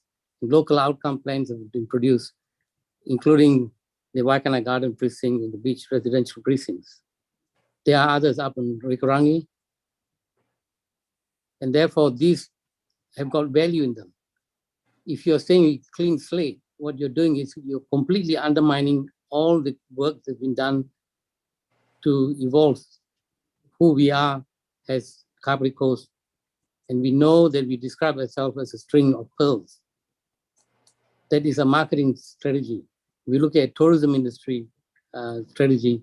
We also have the same recognition of the different characters of the different townships. This is who we are. I can see that the government's approach to a serious housing problem, granted. But the solution for that is not a completely throwing the baby out of the bathwater. And we have a social responsibility because it is a social contract through the district planning process that we have engaged with the different communities, seen what they wanted, and shaped how they want to shape the communities. Otherwise, if you just want a blank sheet, means this is a template. We might as well be a solid concrete suburb joined with Wellington. We have different characters. This is what makes us different as Kapiti Coasters. So this, what it does simply is a recognition of where we are. And therefore, it opens up the debate. And I think it's a debate that we owe these communities our respect for the engagement that they've done. Let me just pick one of these areas, the Waikanai Garden Precinct. I think if you think that these are people who are on the upper echelons and therefore it's the rich saying NIMBYism, that's not true. Because this area also preserves what is the wider river corridor of the Waikanai River. There is an environmental benefit to this in terms of the catchment of the Waikanai River. So I'm surprised that this is something you said is bad. No, it's not. So we owe an obligation to those different communities to say, yes, you exist, you are part of this, and let's now discuss this. We must be able to give the communities a chance to respond to this through the engagement process. So I'm saying, I wouldn't agree with the additional recommendation made by Councillor Compton. I think the staff had worked really well to balance this really well, and we should go into the consultation process, giving the community the respect and recognizing who we are as the Kapiti Coast, which is a combination of a number of different characters, which is what makes us a rich community. We will be doing that a disfavor by treating it as if we can knock them all off and present a clean slate. I'm sorry, there's no such thing as a clean slate. Councillor Pravanov. Oh, thank you. So sorry, I'm already unmuted. So it's slightly unusual. So who actually seconded this recommendation, Mr. Mayor? So I'd actually like to withdraw that recommendation, seconding that, if I can do that. Otherwise, I'm just going to vote no for it. No, there's nothing to stop you being a seconder to enable the debate to continue. Yeah, okay. On the motion. That's fine. Okay, right, thank you. So I didn't actually understand what I was actually seconding that, but it was good to have this conversation. But one of the things I just wanted to clarify is by not including it in the consultation document, is it still going to be considered when we go through this proposed plan change, number 2? This is not question time. You are engaged to debate on this. Okay, well, okay, then I will reserve that question. So I agree with the comments that you've made, Mr. Mayor, as well as Councillor Halliday, in terms of I think it's really important. We've been through a process over a number of years to identify this area as one that needs to be preserved, and I think there were good reasons for doing that. It was agreed to by council staff and by councillors at the time. And I think we as councillors, we have the opportunity to preserve some of these special characters in the area, because if they're gone, we can never ever bring them back in terms of these urban areas. I also note that these are small parts of our community. And I think actually by removing them, it's actually not, what we should be doing is providing our residents as much information as possible when we go out for consultation. By removing this, that is actually not providing them all the information that they need to respond to this consultation process. Thank you. Councillor Randall. Yeah, thank you. Yeah, Councillor Halliday said it all, and I agree with what Councillor Halliday said. And Mr. Mayor, very unusual for me, but I actually agree with what you said. And I also agree with what Councillor Pavanov said, so I won't be supporting it. Right, Councillor Holbrook. Yeah, just very briefly, I want to thank Councillor Compton for bringing this. I think it's a useful debate to have, but I won't be supporting this. I don't know whether it's an additional recommendation or an amendment. It's an amendment. We're still going out to consult on intensification up to the requirements of the NDRS and the NPSUD. All this is saying is that we'll take these aspects into consideration with anything that's over and above that. And I think it's useful to go out to the community, identifying in the first instance that we believe those things are important, you know, that have been through all those processes before and have been already identified as what's really important to our community. Right, if there's nobody else, I'm going to give the right of reply to Councillor Compton.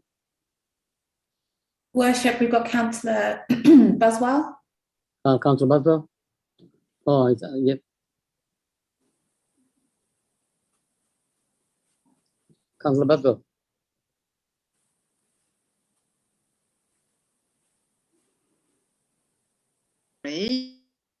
Yep. Can hear you now. I don't. Can you hear me now? Yes, I can. Okay, sorry about that. I would like to actually support what the Mayor has said.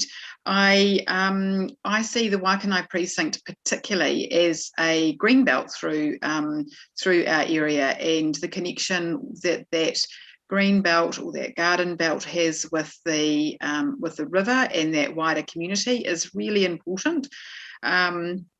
And I'm not a fan of NIMBYism, absolutely, but I believe that we need to go out and consult on it and get the feedback from our wider community, more than just the Waikanae people coming and saying how they feel about it. So I would definitely prefer it to be in the consultation paper. Okay. Right of reply, Councillor Compton. Thank you. First of all, I'd just like to make a correction to a comment that was made by the Mayor, and that's in our district plan. The river corridor is actually not part of the garden precinct. It's quite explicitly not part of it, and you can go and check this out on the operative district plan, which is on our website. So that's actually a misleading claim that I think we need to clear out straight away. The river corridor is a specific separate matter in our district plan. The garden precinct is separate to that, and that's quite clearly illustrated there too. Now, it was mentioned by one speaker in this debate around these areas having gone for a process. The problem is that process has delivered perverse outcomes that have had a direct impact on housing affordability in our district and the nature of what that housing typology looks like. So I think we should highlight some other specifically ridiculous things that have come out of that, and that's like specifying the exact permeability of someone's front fence. It's like opposing the provision of footpaths which support active transport within our communities and actually make things much more dangerous for people to get round. In terms of Ōtaki, I would say that opposing this is directly endorsing the continuation of the housing crisis, especially for some of our most vulnerable communities there. Character areas have long been used to oppose densification, and instead of allowing the right house to be built in the right area as dictated by demand, what the character precinct has done up there is it's seen medium house price growth of 118% over the past 5 years in Ōtaki Beach. Now, if you can defend that sort of grossly inappropriate house price growth, that's on you. You're endorsing something that I think is absolutely inequitable on one of our communities who has been the worst affected by this. So I'll tell you what I value. I value homes for families over the abstract and subjective notion of some sort of character that needs to be preserved or protected in amber, because too often that character corresponds to privilege. If you define the character of a community by buildings and not by people and not by families, then you're part of the problem that's created this housing crisis.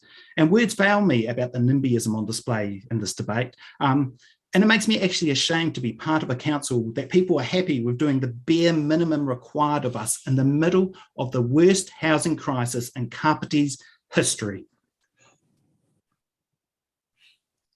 Right.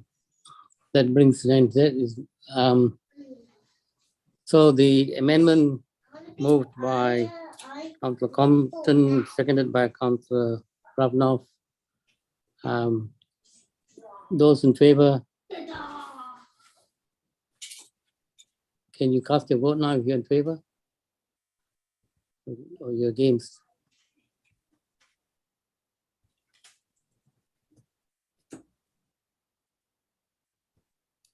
Your Worship, we have 7 votes against and 3 votes for. Can we have a division? Yep, easily noted.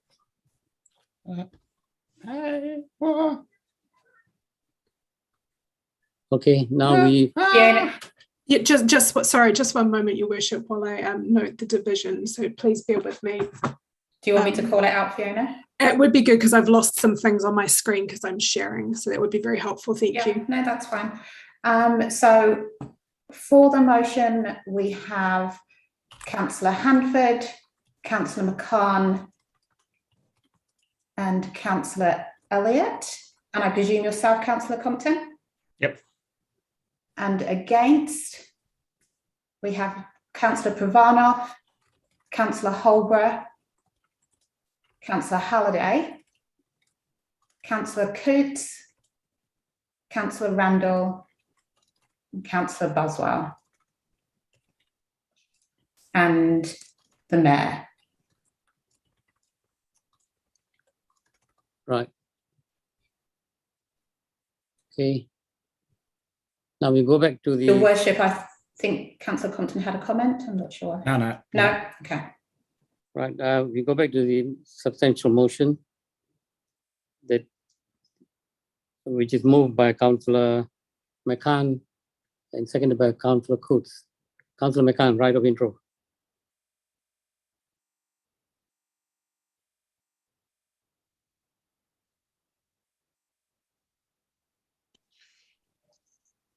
Awesome. Thank you very much. Look, I think if we had a recording of Councillor Compton's speech, that's probably the one that I need to give about right now, because many of the comments made, respectfully, councillors, could also be used to oppose this particular plan. But I know that they won't, because we have been through a process where we have consulted with each other first, we've consulted with the community, we've put out, I think, a fabulous set of consultation around the growing well and tried to come up with solutions that work best for our community. And we agreed that intensification was absolutely necessary, and we pushed it into certain areas. And we acknowledged that the government came along and then increased that intensification out to nearly everywhere. So with that in mind, that has made it a little bit difficult for us to bring the community with us. But what we can't change is that we're about to hear from the other work that we've been doing in housing, just the dire need. And you've heard some of it as we've been going through this process.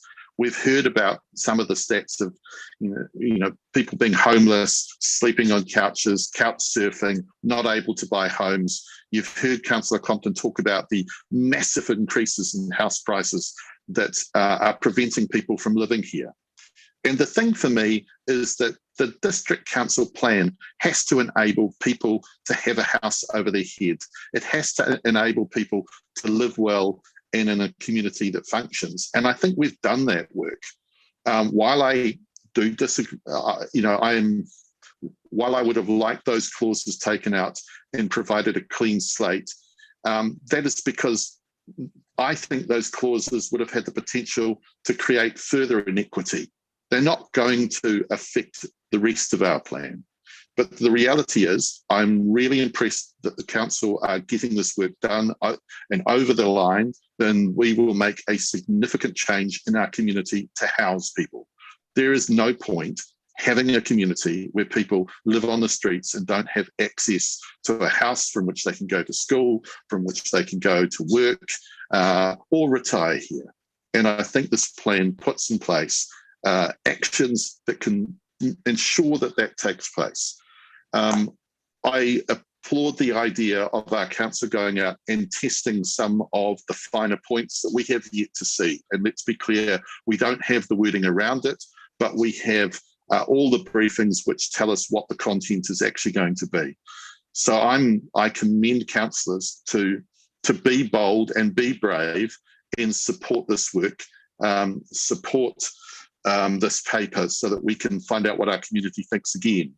Because if we don't do anything, government will override us and then we'll be seen for what we are, that we are too cowardly to go and do the work that is required to ensure that our people have homes. Thank you. Open for debate. Councillor Elliott.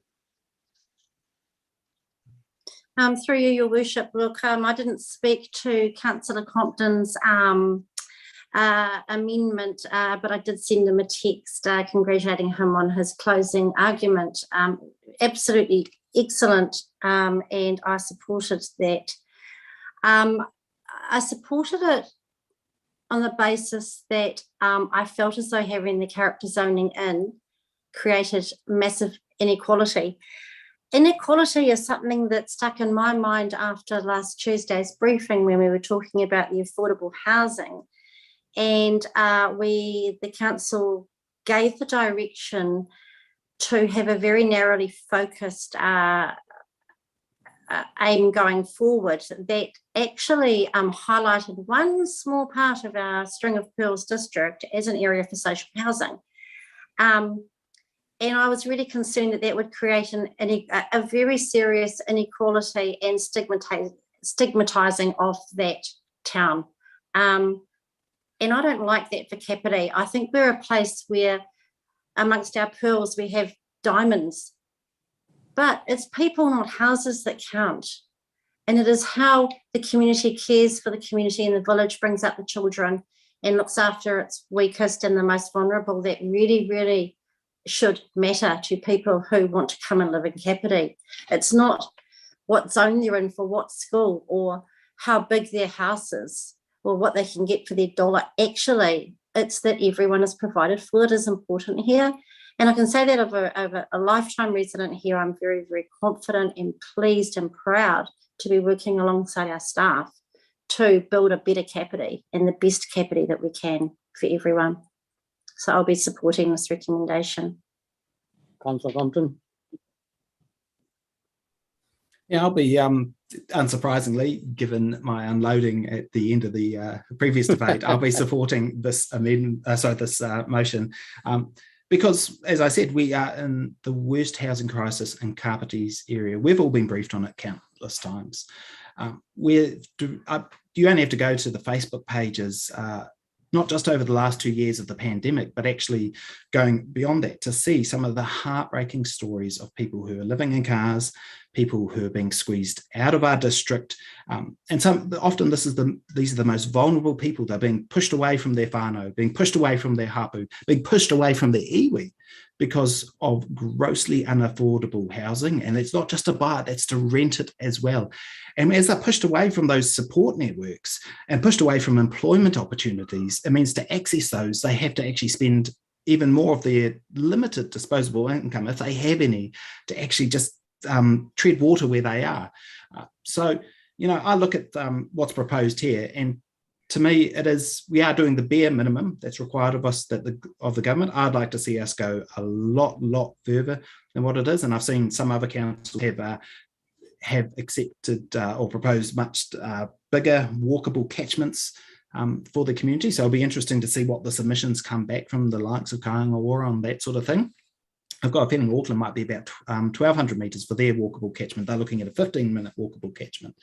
Because we have to think in Kapiti, you know, for so long, the perception here has been that our fastest growing community is retirees. Now, they might still be that currently there, but the next fastest one, and this has just been a change since 2013, the next fastest growing demographic in Kapiti is young families. They're our future. We need to make sure that if we want to have a vibrant district, a district that has character, a district that has opportunities, a district that has all the things we love, a district that our children can afford to buy a house in, we need to be using every tool in the toolbox, and actually we should be going well beyond that, to actually reshape this district to be a place that everyone can afford to call home, not just the privileged few. So I'm really happy to support this motion. I'd actually really like to acknowledge the work of staff that they've done on this under some incredibly trying circumstances. Our house is COVID ridden at the moment, so I can appreciate that. But I think a special shout out to Councillor McCann for just the phenomenal work and advocacy that he has done in this space. And we often talk about the grand coalition that he and I have, but I need to be honest, you know, it's Rob is doing the work here. He is just a phenomenal workhorse, and his knowledge of the policies, his relentless advocacy for doing everything we can is just a huge asset to our district. And I think we're absolutely in his debt for the work he does across the whole housing spectrum, not just enabling more new houses, but also community housing providers and everything else. So I'd just like to take my hat off to Councillor McCann there as well. Councillor Holiday. Boy, crikey, how the heck do you follow that? Fully endorse Councillor Compton's comments here, certainly in relation to Rob as well. Yeah, look, check, I'm an example. I got priced out of the district 2 years ago. You know, so I'm well aware personally of the issues that we've got on the Kapiti coast. Big problem we don't have small houses. Everyone's buying big houses, and people that want to move out of them don't have small houses to move to. And it's just it's a time thing. You know, we just can't fix this problem straight away, but we certainly are putting things in place that enable us to address this issue in an ongoing way over the next 30 odd years. Look, I did have some things that I was going to bring up through questioning, but I'm going to walk that through the process now. I just want to say thank you to Jason and the team. The explanations that you've just given and walking us through all this, and to be honest, have through the whole process, I've really appreciated. You've made something that's predominantly very complex, very understandable from my perspective, and I really appreciate that from all the staff's efforts in that regards. Areas I've got of interest, the areas of character to the area. Also the Otaki Township and the views of Hapu o Otaki and the borders that have been put in place around our centres, I think. But I'm going to wait and see what comes back from the consultation process. And I like that we're going out almost consultation. We're going out to have a talk to our community, engage in our community about this. I'm really looking forward to see what comes back. I just will bring up the crew issue and just wanted to make sure that we're in a safe spot there. I just want staff to please check that one out. From the legal aspects of this. I've brought this up around crew before. I just want to make sure we're rock solid in that area as well. So I'll just tag that out there as well.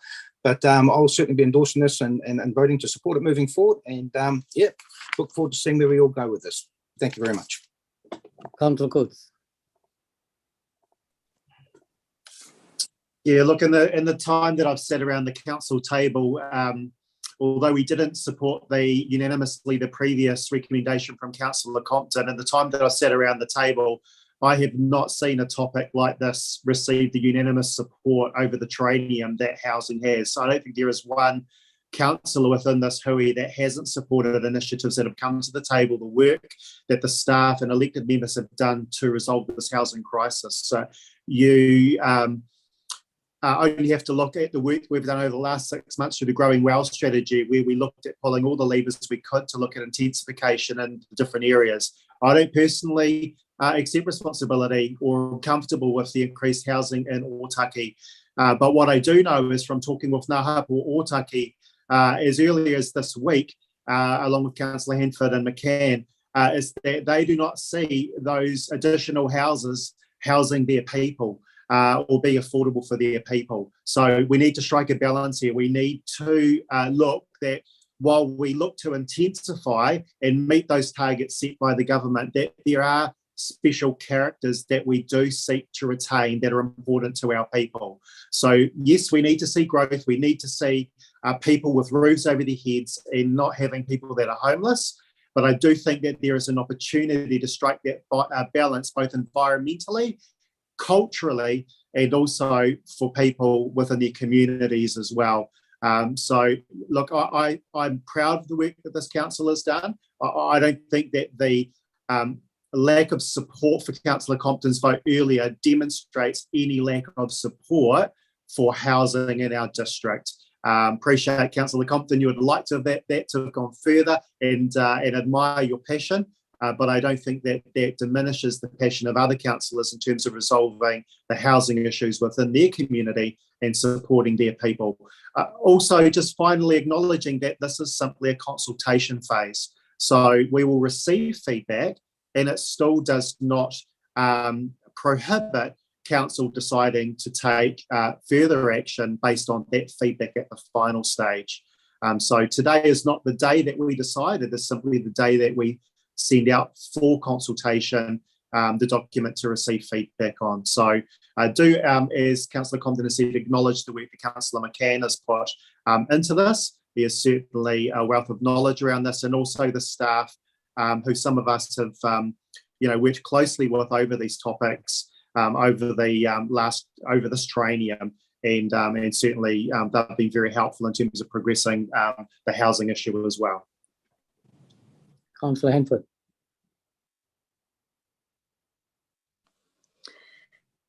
Yeah, don't have too much to add, but just a couple of things here that I thought would be worth contributing. And yeah, again, would just echo the thanks of many councillors, I'm sure, if not all councillors, to the staff for this incredible amount of work and the depth and the breadth of kind of incoming stuff that we've had to take into consideration when putting this together. Yeah, truly a huge feat to have something together this quickly to then be putting out to the community to hear their views on.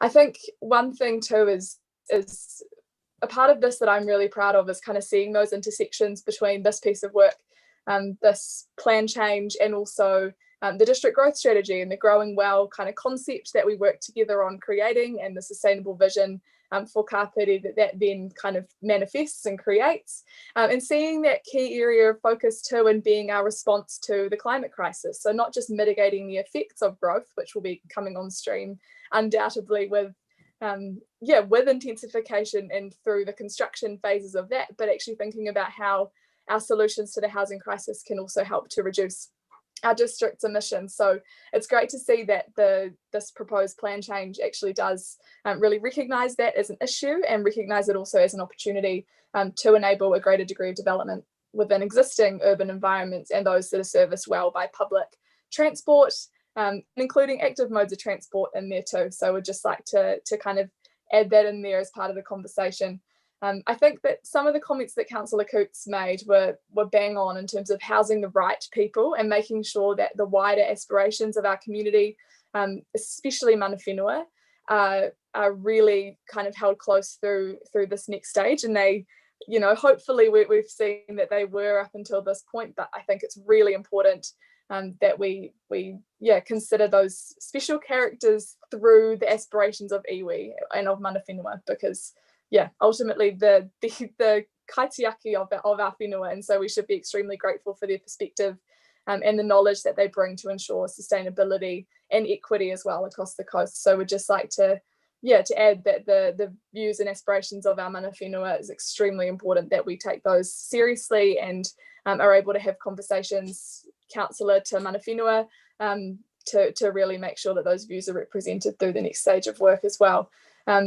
And just again, that intersection of work. So there's ways of us being able to provide housing and enable greater housing supply in the district, while also addressing those climate challenges and also those challenges of equity and of people with a wealth of knowledge about actually what's really needed for our future, such as that mātauranga Māori, for us to be able to coexist with the environment, for that knowledge to be able to remain in the district and to be able to enhance and contribute to our solutions to many crises in our mix, but obviously speaking on the housing crisis today.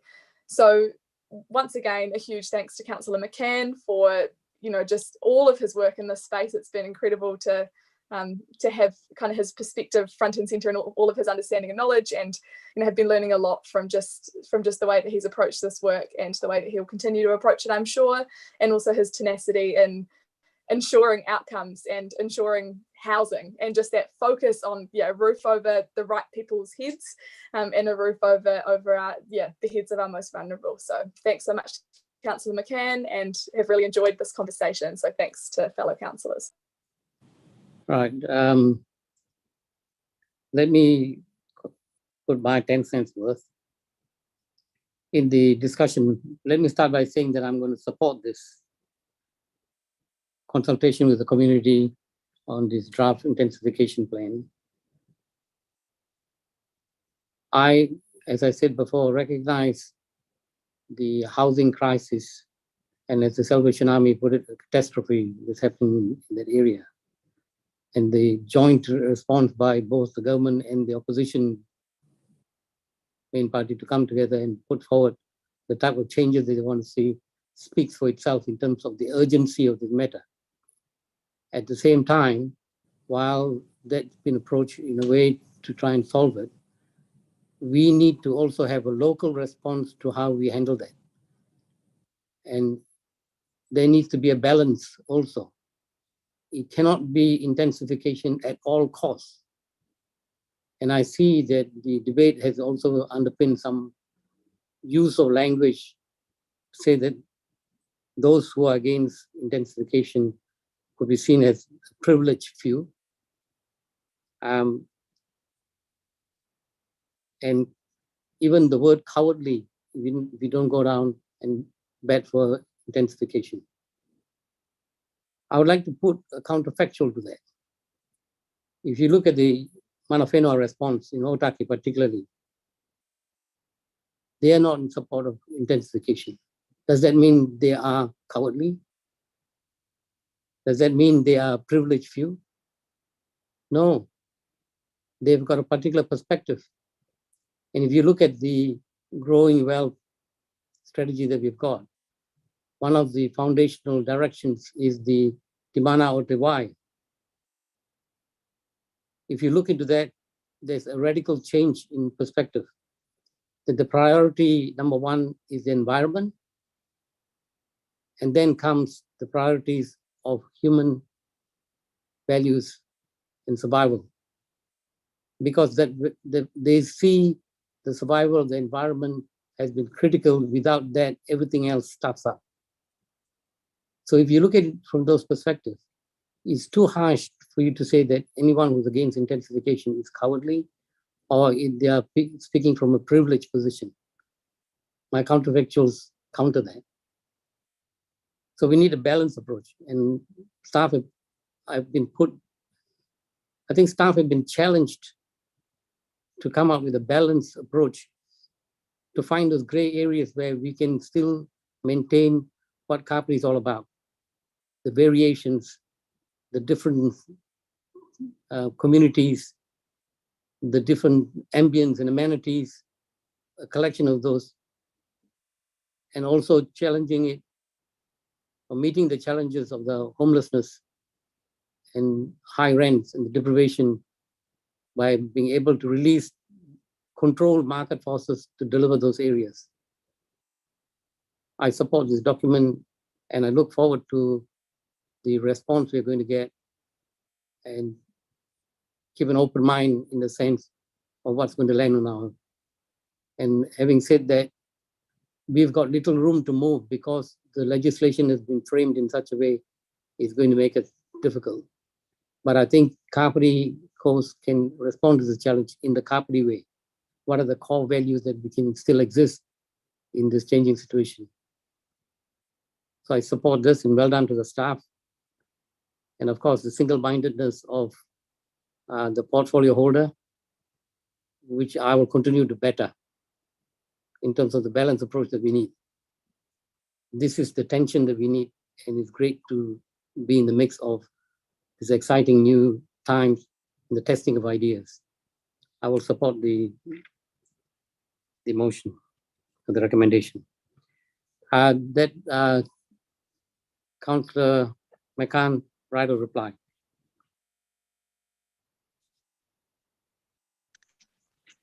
Kia ora. Thank you, Mr. Mayor. I note the word counterfactual, so we'll have to go there. My challenge, and to provide some context to the Mayor's comments, which I think are very fair, I am single-minded about this issue, because to create change when there are so many things that get in the way of that, with people's own housing rights, their own wealth, the way that they've always done things, is incredibly difficult. So I won't apologise for being single-minded and driving this forward as far as I can. I think that's required. But the word cowardly was probably not a wise one to use. And it only refers to us, the people in this room with the decision-making ability. Because we have seen throughout all the comments from people, not all of them, but a huge, vast number of comments, is that they want to do something about the housing crisis, but not where they live. And over again, we hear the same thing.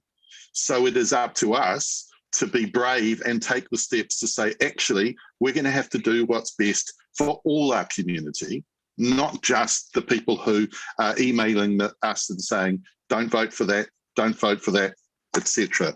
So that reference, Mr. Mayor, is to us to make the right decision, and then to have to wear the community's annoyance that we have changed their own individual property rights for the benefit of the good of all.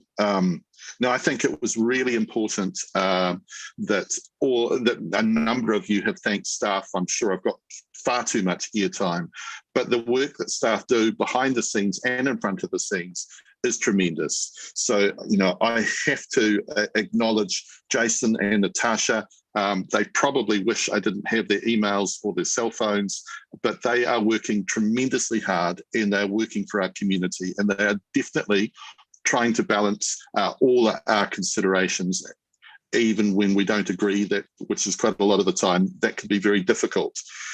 But I also remind councillors that this is one piece of work. And when there are iwi aspirations around hopefully papa kāinga housing that hopefully enables them to come up with solutions for their people, there are also other things within our housing program that are approaching different aspects of the housing crisis in different ways. So what we're doing today is one part of a big package of work that has been driven by you, the councillors, and the staff, and supported by much of our community. But we're always going to get pushback where people's own individual property rights are challenged, and or when they perceive that community is going to change. The only thing that is certain is change comes to us all, and the only thing we can do about that is plan for it. And I think this council has done a wonderful job of trying to plan in a holistic way for all our community. And I think this that we go out and consult on this document is exactly the right thing to do to continue that work. So thank you very much, Mr. Mayor, and I ask everyone to show our solidarity in voting for a better capity for the next generations, and that we will not have housing and homelessness in our community. Thank you. Right, so that brings the end of the debate. I'm now going to put the Tauni Kitanga, which means recommendations. A, moved by Councillor McCann, seconded by Councillor James Coates. Can you all vote, please?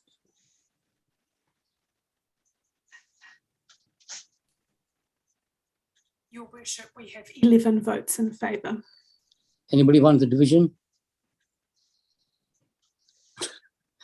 Right, it's carried. James, you got your separate recommendation. Can we have that?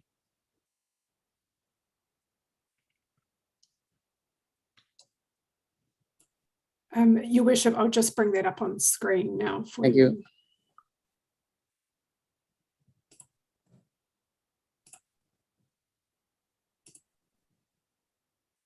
I hope everybody can see that now.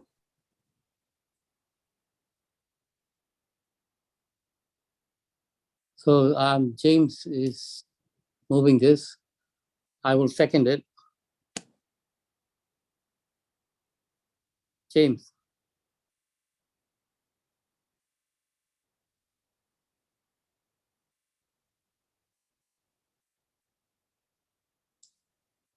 James, right of intro. Yep, just waiting to be unmuted. Look, it's late in the day, and although I don't want to lessen the importance of this motion, it is just simply outlining the feedback within the report, the discussions that we've already had around supporting Ngā Hapu o Ōtaki. I've mentioned several times our discussions with them earlier this week. They certainly have a number of concerns around the housing of their people in Ōtaki and the impact it has, particularly around their marae as well. And this is simply just acknowledging those concerns and our support, council's support, for their continued conversations with central government, who ultimately are the decision maker. So I'll leave it at that, and I'll hope that councillors support this additional recommendation. Right. Open for debate. Councillor McCann. Look, I'd like to support this. I think, however, we need to take the apostrophe out of it, if that was possible. I think it's really important that we enable communication to continue with central government. There is a real need to ensure that our iwi, not just Ngā Hapu, are able to access the funds and development that they require now. And I think that's part of that conversation, is that they don't want to be left behind and see all the other development come first and then theirs much later. So I think continued conversation with government is really important in this particular aspect. So supporting Councillor Coote's amendment, or whatever it is. Right, thank you. Councillor Elliott. Look, thank you, James. Unfortunately, I'm not the Otaki ward councillor, so I really couldn't support this on the basis that I feel it should say council acknowledges the concerns from the district's iwi, as outlined in the report. And yeah, that's my position. I don't know, James, if you would consider amending it to be representative of all Māori in the district. James, have you got a response to that? Look, I certainly wouldn't oppose it. I guess the point was the report specifically referred to feedback from Ngā Hapu o Ōtaki. So whether it's amended to say iwi, specifically Ngā Hapu, so it is doing both. There isn't the same level of comments or feedback from Te Ātiawa or Ngāti Toa. That's not to say that they don't have their concerns. I'm not too sure whether staff want to make a comment on the appropriateness of that. I'm happy to amend the wording to achieve the outcomes we're trying to achieve. But as I said, the discussions that we've had have been with Ngā Hapu, and that's referenced in the report as well. My understanding is that they would be indirectly representing the views of the others. So, James, if you were going to consider amending this so that it represents all the iwi, Your Worship, are you prepared to, as seconder, to still second that? No, what I'm saying is, my understanding is Ngā Hapu o Ōtaki is actually representative of the same issues right across. So you don't have to actually... In terms of that, that's my understanding too. Again, if staff, they may or may not want to weigh in on it, but it might be helpful.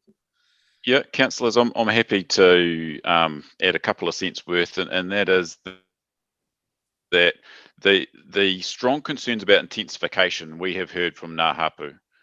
I haven't heard that from Ngāti Toa, and Ātiawa have just got their capacity up to a point where I think we're going to start engaging them with them meaningfully, actually later this afternoon to start with. So I would have thought the existing wording is an accurate representation, and that's why the report uses or refers to Ngā Hapu specifically. Thank you, Jason. Thank you for that clarification, Jason. Councillor Compton. Yeah, thank you. I'll be supporting this, but I think it's worth pointing out a few a broader context to some of these concerns here. So the median price rises across the relevant parts of the district to this recommendation over the past 5 years. You've got Otaki Beach, as I mentioned earlier, which is up by 118%. That's 3 times the rate of the Kapiti Coast as a whole. I can guarantee you no one's incomes, including mana whenuas, have gone up by 118% over that time. Otaki Township, that's up by 77%. So that's about double the rate of growth for the broader district. And the same goes for Te Horo, which is at 81%. People want to move to Otaki. We fundamentally cannot change that reality. There's the small matter of a road that we're led to believe is finally going to be opening in the not so distant future. But we also need to accept the fact that you might not believe it today, but we do have a better climate than Wellington. And we've got this huge transition in our society, which while it might be walked back slightly post-pandemic, is we're seeing more people able to work from home and enjoy the lifestyle that they want to have here in Kapiti. Now, we can't put up a wall to stop people wanting to move here. We can't put up a sign on Transmission Gully saying, sorry, we're full. But what we can do is that we can make sure that mana whenua aren't left behind when intensification happens. And that's the broader issue. The key problem to this is this broader issue around the access to housing for mana whenua that's driven by the worst socioeconomic outcomes that they face more broadly in our society. But that's something that only gets worse if Otaki doesn't build enough houses to keep up with demand. That's something that will just see this housing crisis. It's already on steroids in Otaki. You don't want to see it get any worse because we artificially constrain supply. So what we really need to do when our iwi from across the district, and this is actually an issue across the whole country, we need to make sure that central government helps provide them with the means to participate and realise their ambitions for their people to have roofs over their heads, because they are the worst affected people from this housing crisis. And the more we constrain supply, the more we perpetuate the elements that created this housing crisis, the worse off they will be.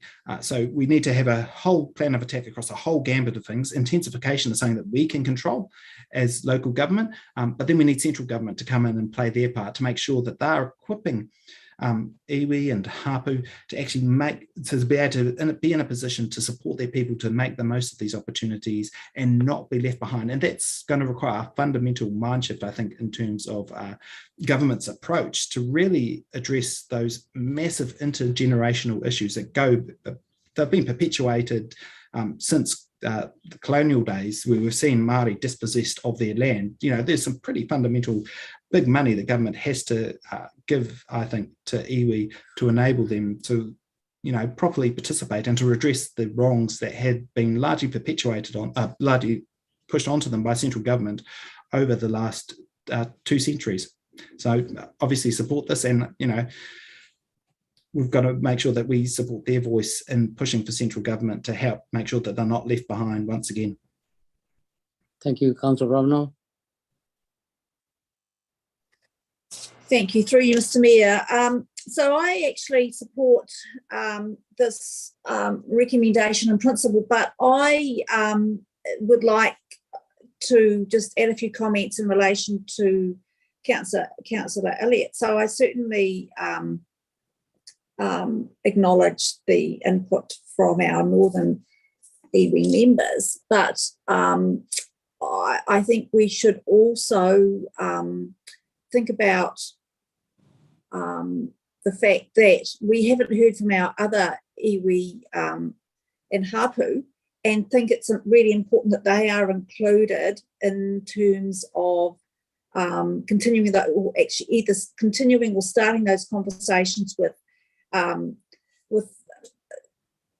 government. And I think also too, when you look at the the boundaries for Otaki, they're actually through north of Waikanai, and so that area is actually really small in comparison. I suppose the area and also the population is very small in relation to the rest of the district. So I think we need to extend it to look at other iwi and hapu, and I also make the comment that we should not actually be speaking on behalf of other iwi and hapu in terms of Otaki hapu speaking on behalf of the other iwi. So, Councillor Coots, would you be prepared to slightly amend the recommendation, to the first part? I can't actually see it now, but to keep the first part there, but to include all iwi at the end of it? I think we discussed that before, and we decided that to keep it as it is. Yeah, well, I think, though, the fact is that we're not hearing from those other hapu, and iwi is actually something that we really need to be concerned about, and that our northern hapu can't necessarily, we can't actually say that they are going to speak on behalf of others. That's us putting words in their mouth, and it may not be what they're actually intending. If you look at the recommendation, additional recommendation, it doesn't say that. It only says Ngāti Ngāhapu o Otaki. That's all it says. Yes, so what I'm suggesting is that Anne supports all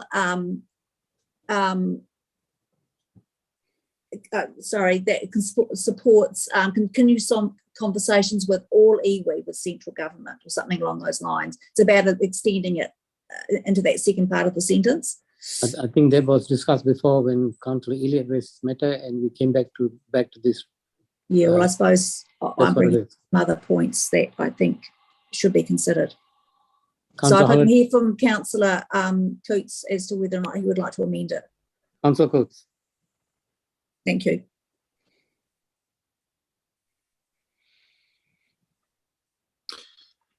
In my limited understanding of how iwi work, my understanding is that Ngā Hapu are the ones that have initiated the discussion with the Crown, and that they are in discussion with Te Atiawa and Ngāti Toa on the housing issue across the spectrum. So I do not think, I think we probably, based on the feedback we've had from staff, it's best to leave it as it is. And I would not imagine that if Te Atiawa or Ngāti Toa wanted to jump in on the hui or the discussion, that staff would not support their endeavours as well. So I hear what you're saying, Councillor Pravanov. I think for clarity, it's probably better that we just leave it as it is.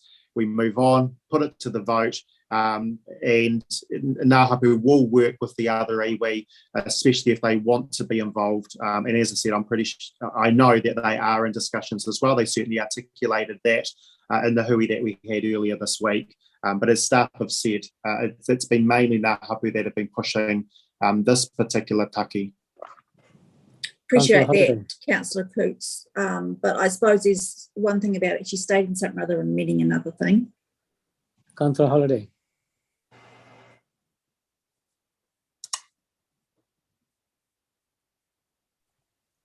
Through you, Mr. Mayor. Look, I appreciate what Councillor Vanov's looking to do here, but I do certainly support Councillor Coots' approach to this.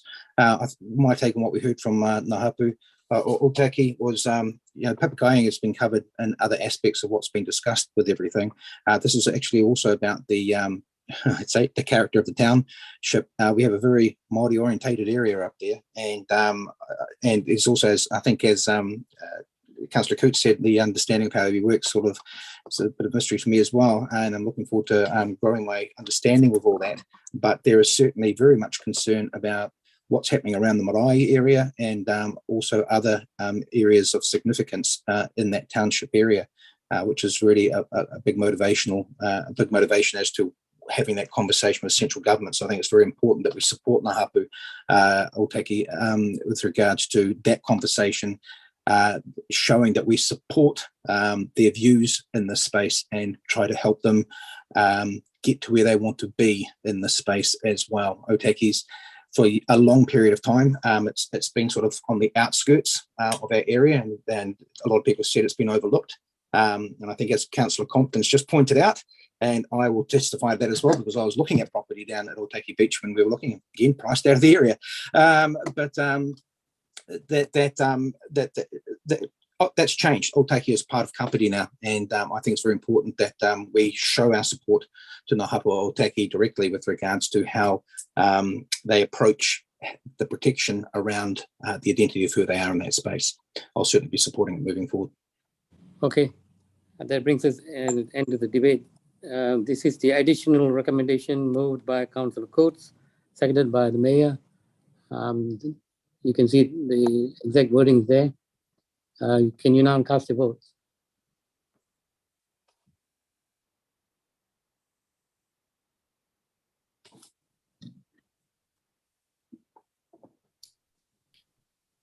Your Worship, we have 8 votes for, we have 1 vote against, and we have 1 abstention. Worship, we have 2 abstentions. We've got Councillor Elliott and Councillor Randall. Okay, so it's carried. Thank you very much. That brings an end to that report 10.1. We will take a lunch break until 1:30. We've got a bit more work to be done. So see you back here at 1:30. Thank you.